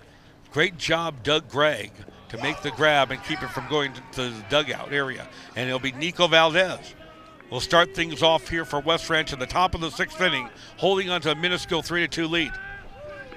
Now, West Ranch has played more games this year than they played ever in West Ranch history. Number 31, Valdez high pop-up back here amongst the customers, and it's out of play, and the count is 1-1.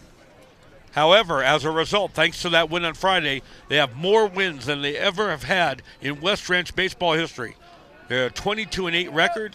22 wins is a record, so kudos go out to Casey and Brady Burrell and the great coaching staff and the fantastic players able to achieve that milestone this year.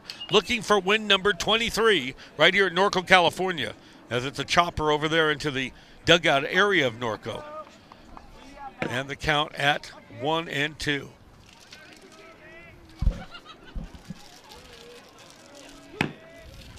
Nico Valdez himself in this ball game has kept that hitting streak going. and running into this ball game a 6-game hitting streak. However, that offering finds itself now as a ball, and it's 2-2. In relief for Travis Kuhn, the hard-throwing right-hander up there, Corey Treyas. Boy, a lot of movement on that pitch. Did he commit himself? Yes, he did, says the umpire, and taking that long walk back to the dugout. Frustrated, of course, is Nico Valdez, strikeout victim. 2 strikeouts for Treyas in this ball game. Kuhn himself had 1, 2, 3, 4, 5, 6 strikeouts. So overall 8 strikeouts against the Wildcats, and still they're behind in this ball game, 3-2. Treyas comes right back with a pitch and finds itself over for a strike to Alex Lee. What a change from Travis Kuhn. Cody just coming in there throwing strikes. I like Kuhn, but he was a tired pitcher. He pitched in that Chaminade game Friday. They used 3 pitchers, and they used those 3 arms. The starting pitcher went 80-plus pitches, and the other 2 contributed 40 apiece in an extra inning win against Chaminade. Great win, but they had to leave it on the field there, and maybe they're just knocked out. As a result, worn out from that getting that win. And remember, they had to travel over 60 miles out there to that part of the San Fernando Valley, the western part, to get that win at Chaminade. Fouled away, and it is 0-2. 1 down here for West Ranch. Top of the 6th inning. They're up by 1 minuscule run. Is there any pitch count put on the pitchers? Pitch counts are found on iScores, and so if you're able to access that, gives you a good idea what's going on. Timmy Johnston himself, upwards of over 80 in that win, and he gave way to Cunningham, who got the save Friday. Swung on and missed. Swinging through that was one Alex Lee, making it 2 down here in the 6th inning. Nice breaking pitch. We head to the top of the order. Here comes Jason Dries. Denied in this ball game, 0 for 2, but he did walk in the first. West Ranch Lifetime, as we said, denied in the playoffs last year, again being a 4th-place team. But Lifetime 5-6 mark in the playoff. Casey Burrell, the only coach they've ever known. He had 4 years at Saugus and 12 more years at West Ranch, and has won over 220 games Lifetime. High pop-up, now giving chase a duo, that time of Cougars, and it's going to fall unmolested down the line. They'll come back and try it again with the count even at 1-1. Burrell, in fact, got a 60% winning percentage in 4 years at Saugus. He didn't want to really leave that Saugus job with such a good one. Formerly had played high school baseball at Hart and then went on to play as an All-American at USC. However, the brand new nascent program starting 12 years ago at West Ranch was just too tempting for Burrell. And since then, what has he compiled? Just like he did at Saugus, a 60% winning percentage as Dries takes the pitch for a strike, and it's 1-2 to Jason. Jason, a very hungry hitter right now, as we said. He has run such an incredible streak up to just a couple days ago.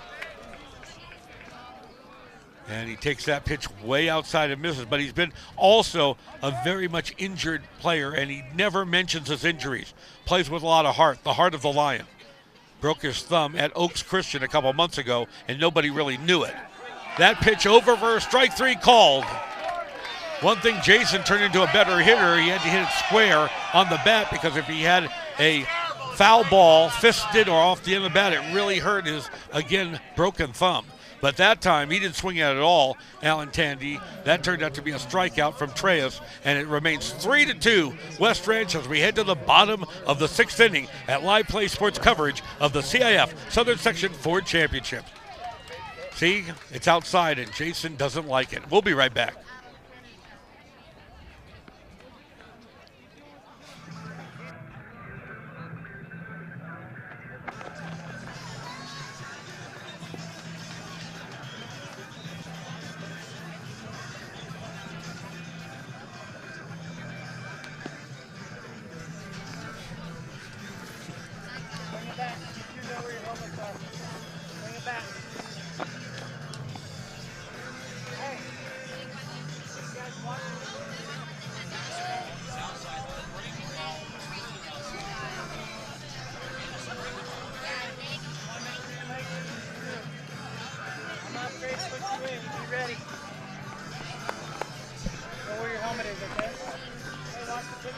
CIF Southern Section 4 Championships on, again, LivePlaySports.tv, brought to you proudly by Kim and Kathleen, your real estate team. Along with Alan Tandy, Ronnie Wald, celebrating myself. It's going to be in August, 35th year of sports play-by-play. And sure proud to bring you this one and hook up with a talented group from LivePlaySports.tv. And we got another dandy going. We've had classics day in and day out, and we've done it again with a very great ball game here, and one that you won't want to miss as we come into the latter stages of it here in the bottom of the 6th inning. Number 22 up there right now, Clay Owens, will start things off for this Cougar team of Norco, and he takes a pitch outside from Jack Cunningham, the only pitcher West Ranch has known in this ballgame. It's been Kuhn and Treyas for Norco. Cunningham flags it, and he'll walk it over and flip it to Doug Gregg for out number 1. One thing, Timmy Johnston, another one of the Cog with his great work with the glove on Friday. Now Jack Cunningham is saying, yeah, I can handle things with the leather. Here it is on the comebacker, problem free, and he just walks it up there and flips to Doug for out number 1 in the 6th inning. So Owens is gone. Here's Josh Pimentel, and they hit him with a pitch. So a problem for Cunningham earlier in the year, and now he gets a great out, and he is right now yelling at himself out there on the mound. You can have a pinch runner, I think. Pinch runner is going to show up for Josh Pimentel, who's at first base. The potential tying run at first. Cunningham, after getting a great comebacker, now allows a runner to first by virtue of hit batsman. And now Trevor Thompson is the hitter for the Cougars.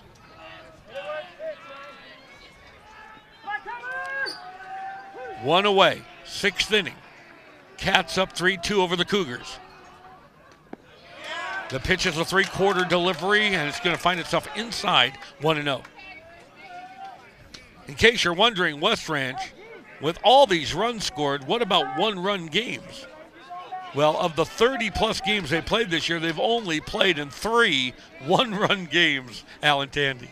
And, oh, by the way, they're 3-0 in them.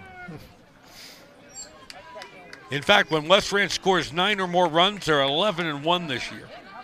So really, that's what they depend on. But they've run into, again, a little more of a sticky wicket in the last couple of ball games in the playoffs. Tough pitching, scoring 5 on Friday and only 3 in this ball game. A throw over to first. Look at Doug Gregg. He had to do an acrobatic routine, but he's been that way for about a month or two. Just beautiful, stellar defense, outstanding with the glove, and he was able to hang on there, do a little pirouette, a ballet move. Now Jack, another throw over to first. Gonna tire him out. They have a pinch runner over there in for Pimentel. Trevor Thompson, TT at the plate. A single in the first. Cunningham comes right back. Off the end of the bat, that's going to squirt through and on its way into left field for a Cougar base hit. Now they're in business. Runners at first and second. One away, Ulysses Caballero is the hitter. So you did not think Norco here at home with a home crowd behind them would just go quietly into the night. No way, shape, or form, as Caballero will be followed by Evan Johnson here in the Norco part of the 6th inning.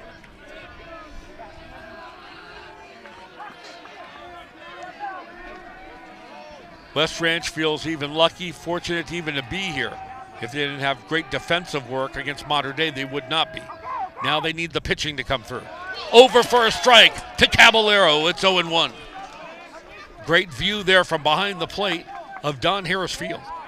And you see those very tall trees in center field moving back and forth, almost like in a rhythmic motion, because that's the type of breeze we got going on right now. From a right to left basis, 15 to 18 miles an hour, Old Glory on its staff in left center is really moving with rapidity right now. If they can get it up in the jet stream, it will benefit a guy like Caballero at the plate, a good right-handed bat. 352 average, 3 doubles, 2 triples, 1 homer, and 17 runs batted in as Jack Cunningham's offering finds itself outside 2-1. Another pinch runner.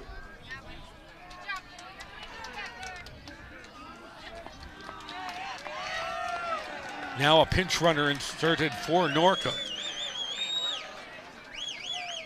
It's a go-ahead run. He wants some speed over there. Ulysses is the first name, like Ulysses Grant. Trying to right now press on like General Grant on the field, the battlefield. This battlefield right now here at Don Harris Field. Pitch way inside and tight from Cunningham. Makes it 3-1. West Ranch up 3-2. Now very difficult situation for Cunningham and the Cats with Cougars at first and second. Yeah, with those runners on base, it's opening up that big 5-hole. I think that there is, and I can't see from this angle, some movement going on right now in the Wildcat bullpen. Jim Wagner, the talented pitching coach, was making some motion down there. Cunningham comes right back. High chopper in the hole. Valdez goes to second for one. Baumgartner could go nowhere with that one. They're lucky to get that. I would think if I was Valdez, Alan Tandy, I'd go to first base. Took a risky move there, but got it to Blake in time to get the force play. But now it's 2 down and runners at the corners for the Cougars of Norco High School.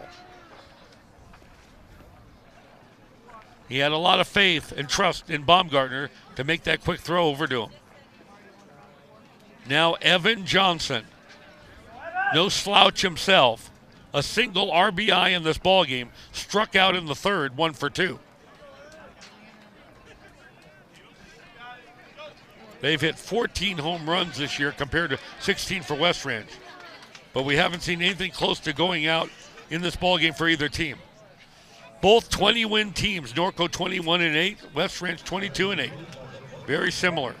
And both felines, Cougars and Wildcats. And there he is, Jim Wagner, the angular one. He knows the game of pitching. Has been an important tutelage for many of these West Ranch pitchers. And now he's out there speaking to Cunningham and catcher Kate Sperlin. What is being discussed out there right now, Alan? You know, if the old infield was in there, I would say they would be discussing the first and third situation. But I think right now he might be just giving the bullpen a little bit of time to warm up. I think so. He's taking a long look as it's way back to the mound. A long look, and now he's got his outstretched hand and now lifting up his cap, just trying to make some motion down and see if Timmy Jostin would be ready, and that's the go-to guy. There's no doubt. Jostin, the left-hander who pitched and got the win on Friday and had Cunningham come in relief in the 7th inning. Now turning the tables, Jostin would be available, ready to come in the left-hander for Cunningham, and that's why they're stalling all they can. And they may come right back out and make the change. Yeah, because Wagner was making quite a few demonstrative moves with his hands. Then he lifted up his cap just to find out if Timmy was ready down the line there. And remember, they're going to go ahead and have Cunningham pitch to Evan Johnson. Timmy must not be ready. Remember, there's 2 down. They'd love to see him pitch in the 7th. However, slashes it to left center. Sammy Gray played him perfectly. They must have the book on him, Alan Tandy, because he was in left center all the way, and always the talented one, Sammy Gray, covering a lot of territory, did not have to because the ball was hit right at him. And boy, was it hit on the screws by number 20, Evan Johnson. All that? Okay. All right, we'll be right back. 3-2 West Ranch. Don't you dare miss the 7th inning here on, of course, LivePlaySports.tv. Vote yes on Measure E. College of the Canyons is essential to our high quality of life in the Santa Clarita Valley. For the 3 and 5 local high school graduates who begin their college career at College of the Canyons, and the 4,000 students on wait lists for science and needed classes. For the 1,000 local veterans learning, training, and working on campus. Because skilled local training and our growing local economy go hand in hand. Vote yes on Measure E. I love acting. They teach me how to do a whole bunch of stuff. It's a great school, and she's around people that are interested in the same things she is. It's been great to have these people in our corner. These guys really know what they're doing, and they've been doing it for quite a few years. Every Saturday they do have agents here for modeling, for print, and then there's agents here for acting. Everything you need to succeed in show business is here. We have classes for kids, teens, and adults. Learn your craft at Santa Clarita School of Performing Arts.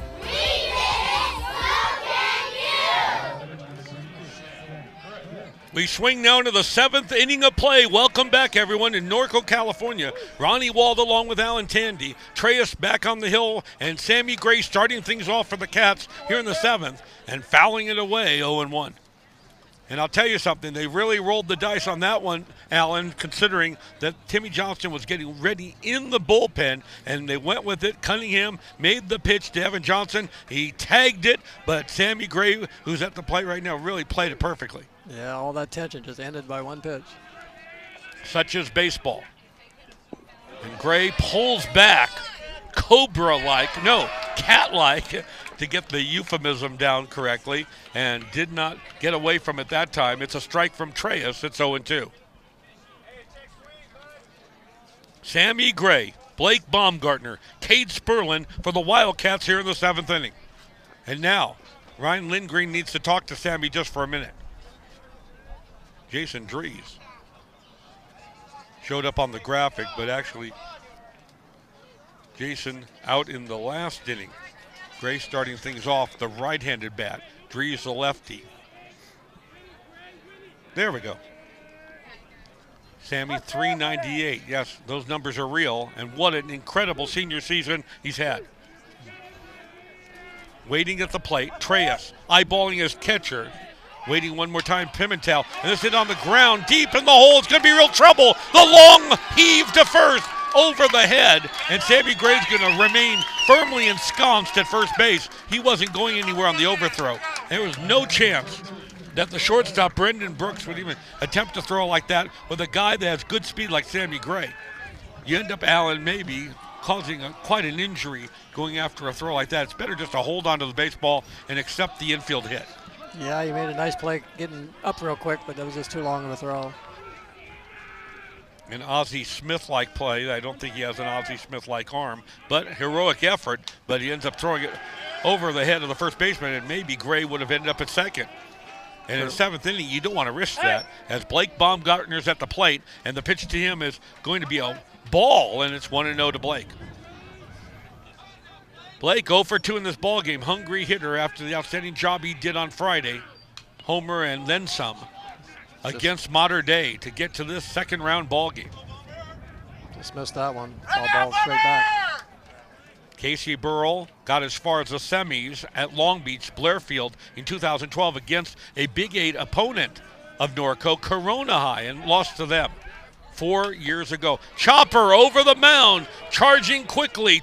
That's the second baseman with the throw to first, and he was able to get the out. Nice job that time. I know they got a new second baseman out there who took over for Treyas, and he comes in and gets the out, but it exits very much, Alan, a veritable sacrifice, allowing now the base runner to get into second base for West Ranch High School, Sammy Gray.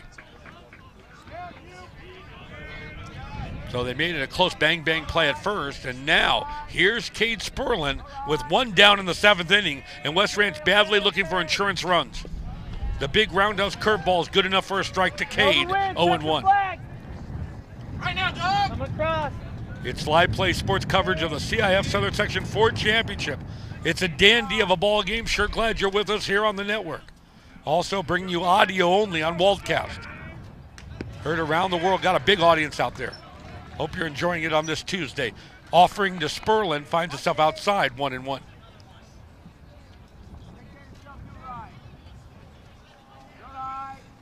West Ranch Co. champs with Valencia in the foothill. Finishing in second place in the Big 8, this Cougar team. Pitch misses outside to Cade. We got a one-run dandy of a ball game going on here in the 7th inning. Cougars will be coming up. They'll have the 8, 9, and 1 hitters in their half of the 7th, their last. Another roundhouse curve. He's lost control at this point, having trouble placing the baseball. And taking a little walk around the mound, and now finally Pimentel needs to go out there and confer with Treyas, who's having real trouble finding the strike zone at this juncture of the ball game.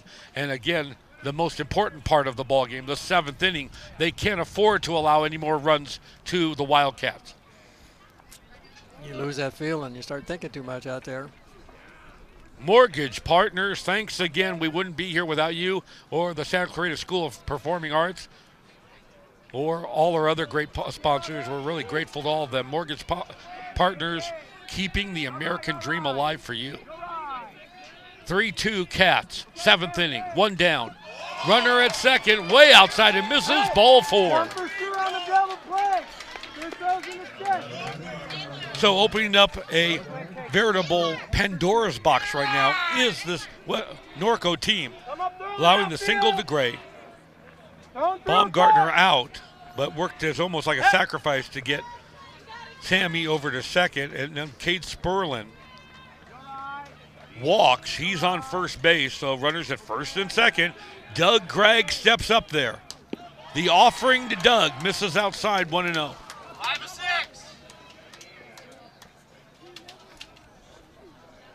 A tough nail-biting affair where the winner will move on. Loser ignominiously goes home. Treyas, a backwards glance of the runner, comes right back with the heater. It's good enough for a strike, and it is 1-1.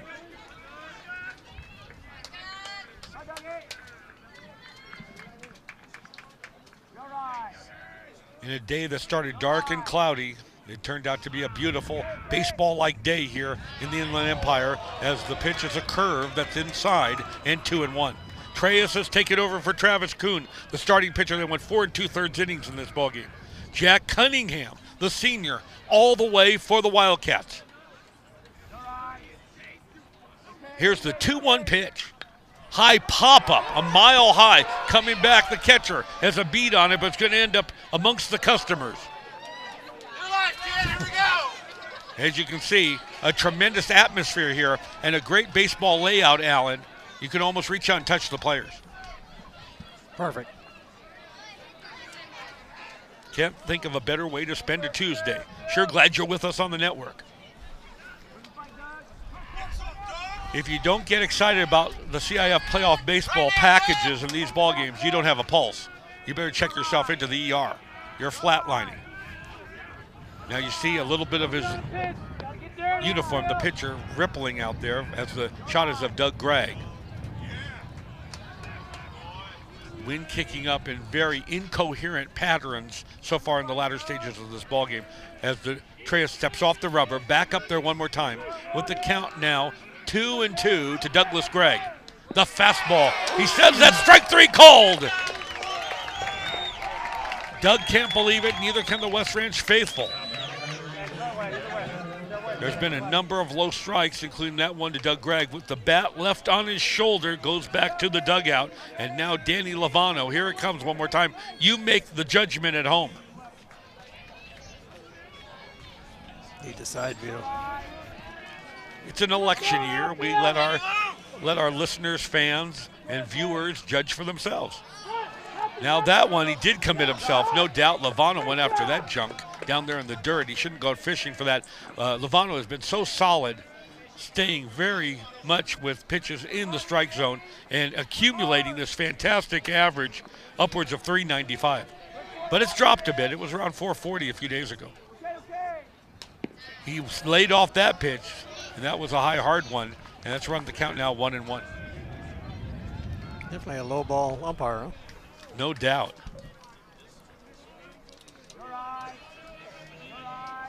Low rider runs a little lower. As that one's down in the dirt, but there's no doubt about that. But I really think the pitcher trying to set that up and hoping that in those junk-like pitches, West Ranch will be suckered. But no taking that time on the part of Danny Lovano. Kind of went after that first one like that. Yes, he did. He learned his lesson, though. 3-2. Not the count, the score. West Ranch up 3-2 against Norco, as that pitch was a 3-2-1 pitch. It was outside. Now it's 3-1 on the count. Is this the situation we had last inning? Yes.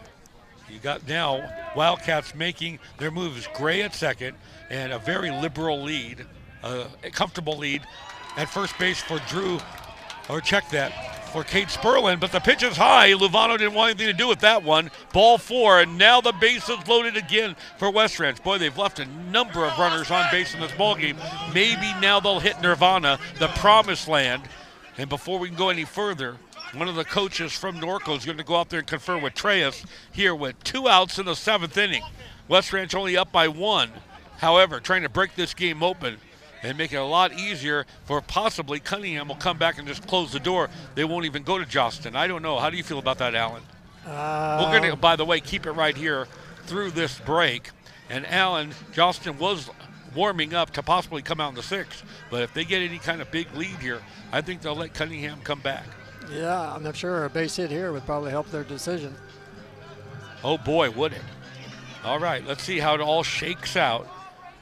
It'll be Austin Hernandez has a number of golden opportunities in the last few days to be the Johnny on the spot and the guy that's going to be the go-to guy, so to speak, as he did beautifully in the 6th inning with the 3-run home run to beat Mater Dei. Now what does he have in his veritable bag of trip? Remember, he's a very hungry hitter here. Austin, as it says, 0 for 3 in this ball game. Trey is looking for a sign.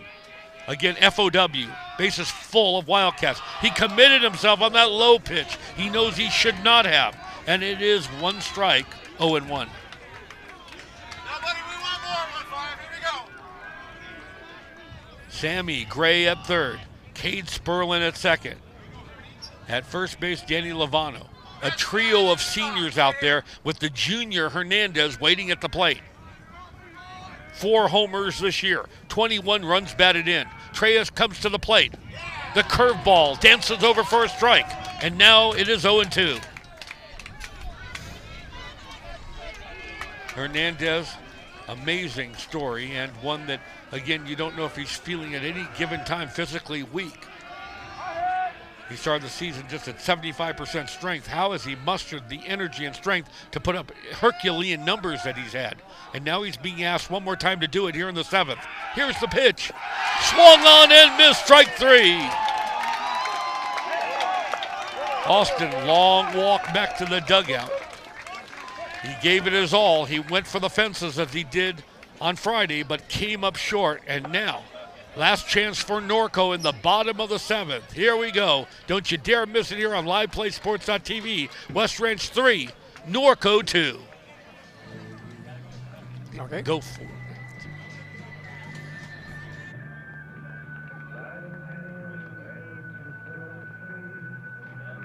The Pro Glider, easily one of the best teaching tools you can put in the hand of any baseball or softball player.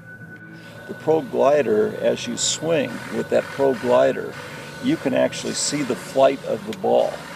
And you can see that if the ball, if you're swinging right, that ball will go up the middle with what I call a true trajectory, not backspin. Backspin pops things up, but a true trajectory, meaning just a natural lift that goes out.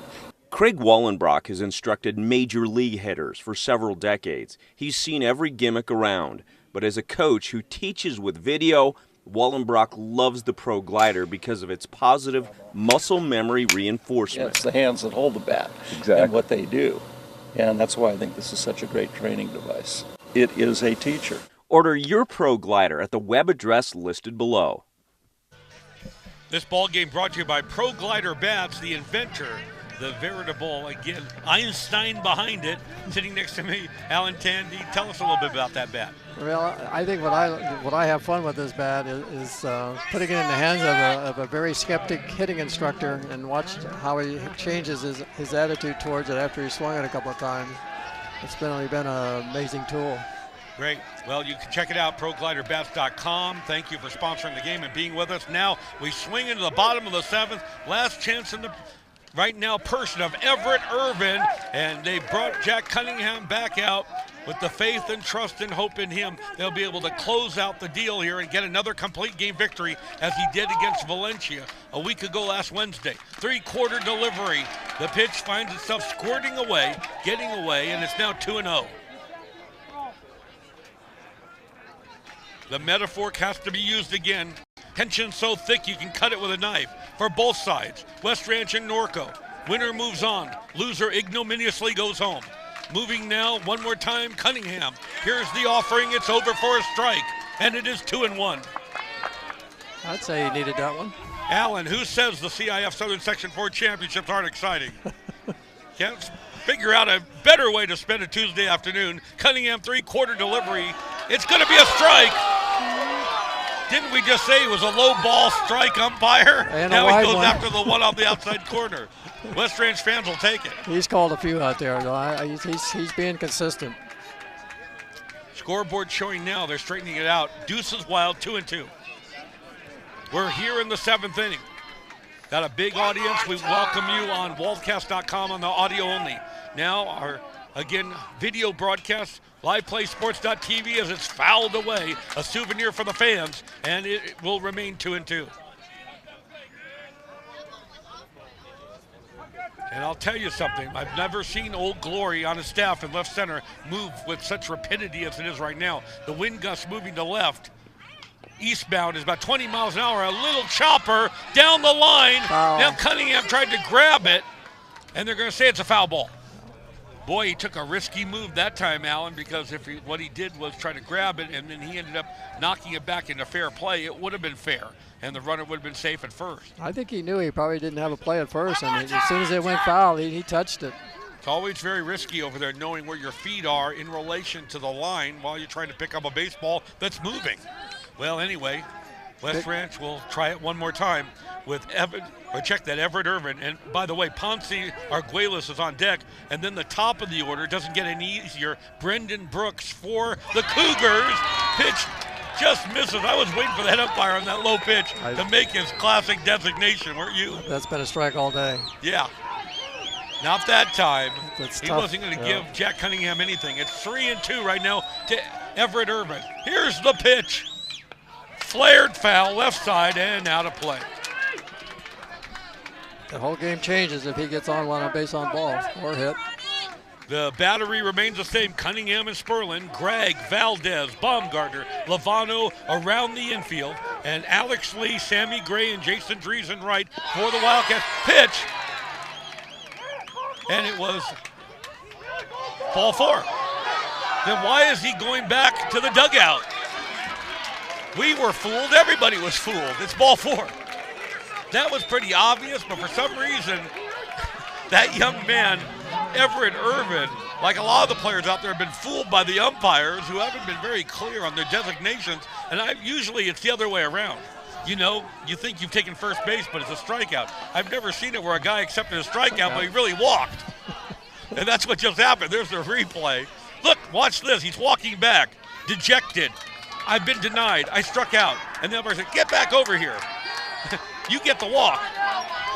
And he couldn't have gotten it at a more important time for Norco, putting the potential tying run on base for them. And now the potential go-ahead run is in the person of Ponce Arguelles. I imagine we got a bunt coming up here. We got Ponce now 0 for 3 in this ball game. And he hit him with the pitch. He might have got the bat. He took it. No. We need to see the replay. He looked like he took it in the head, which is always a horrific moment and something you hate to look at. Viewers, we ask you to look at this with due prudence. It's not going to be pretty. Yeah. That was, again, the worst that you can even imagine in the game of baseball. And he took it right there, which would have been close to the temple, at least near his eye.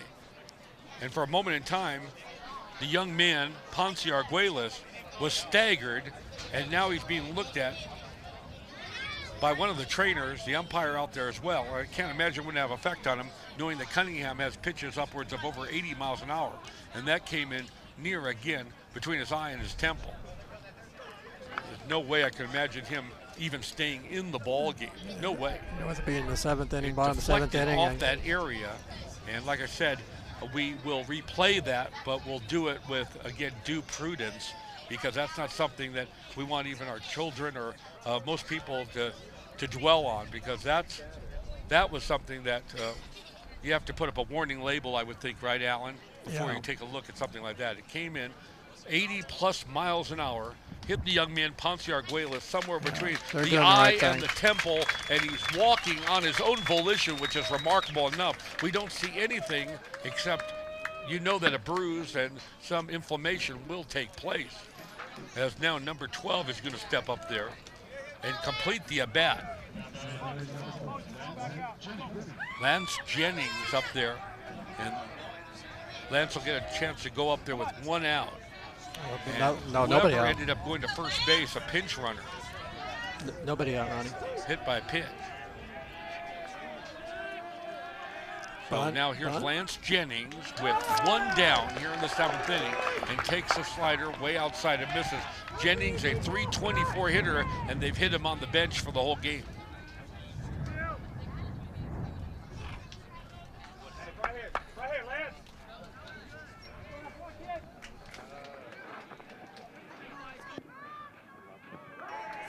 Runners on first and second, nobody out. Now we have runners at first and second.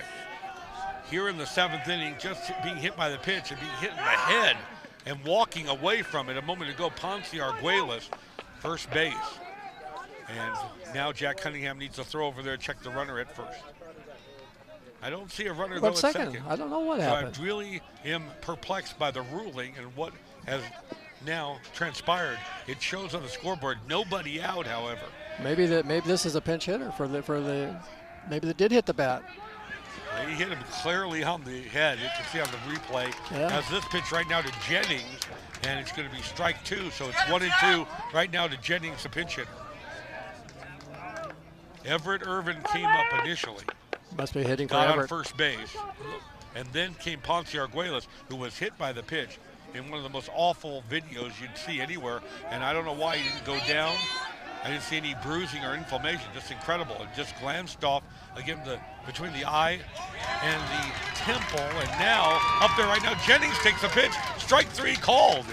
Is it? Yes. No, but now coming back up there now, number 7. Oh, that'd be Brendan Brooks. So, yeah, great job for one. Again, Troubadour on the hill, the senior, Cunningham. Look at this pitch again. Pure artistry with the 3-quarter delivery and taking a long walk himself back to the dugout, no doubt about it. Jennings getting the strikeout and the first out of the inning. Now he spins off a slider that's outside of the top of the order in Brendan Brooks, and it's 1-0 to him. What we can't figure out, though, we have a runner at first right now, and that must be the fellow who was hit by the pitch, Ponce. So we know we have a runner at first, we have one down, and waiting at the plate is one Brendan Brooks. He gets away from Cade. For a moment in time, the runner wanted to take off. I know they got a pinch runner out there. There's no way that Ponce Arguelles will be able to go back out there. But how did we get an out? That's the one thing. A moment ago, the strikeout against Jennings, the pinch hitter who came in a moment ago. So Jennings gone on the strikeout, one away in the 7th.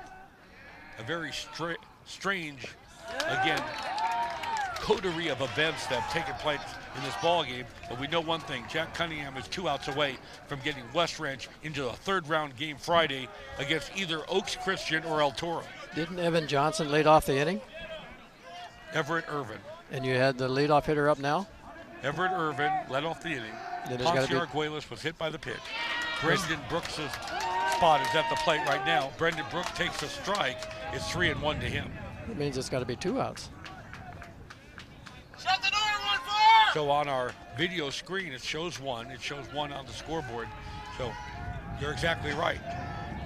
Let's see how it all shapes out right now with Jack Cunningham with his 3-quarter delivery. That one swung on and missed. That's going to bring on a 3-2 right now to Brendan Brooks. I'm just amazed again at the resiliency of Jack Cunningham, who's just increased in power and poise and location over the last couple weeks. And he's been the pitcher they had hoped for early in the year when he had arm trouble. Another throw to first.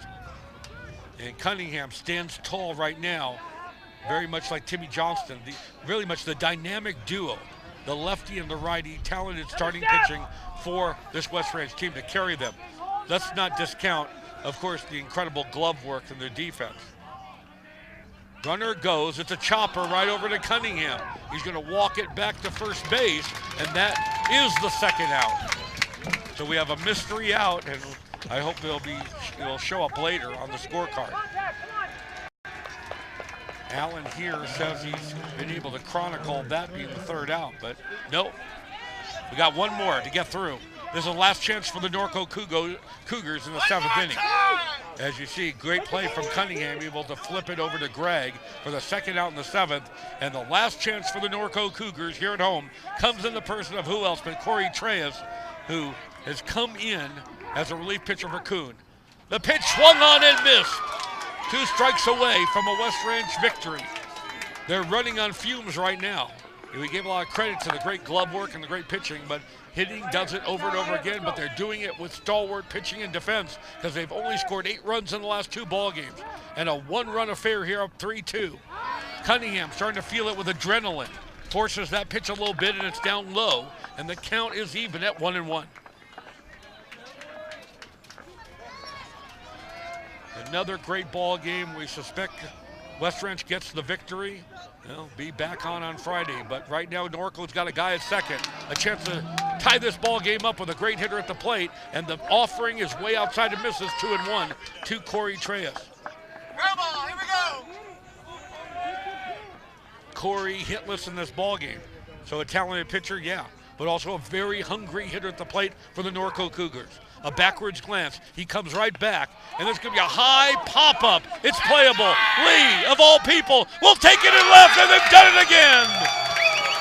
West Ranch winning 16 of the last 17 in a 7-game winning streak, but that's irrelevant. It's what's more important, getting a fabulous win on the road at Norco in a 1-run affair, a very rare 1-run victory this year for West Ranch. Very much a nail-biter, wouldn't you say? And we're glad you enjoyed it on LivePlaySports.tv. The Cats win over the Cougars 3-2.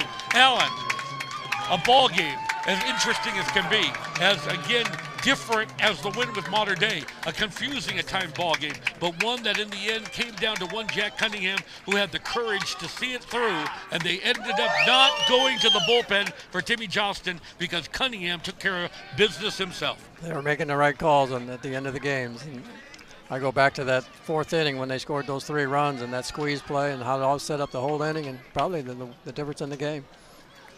Jack Cunningham gets the win, going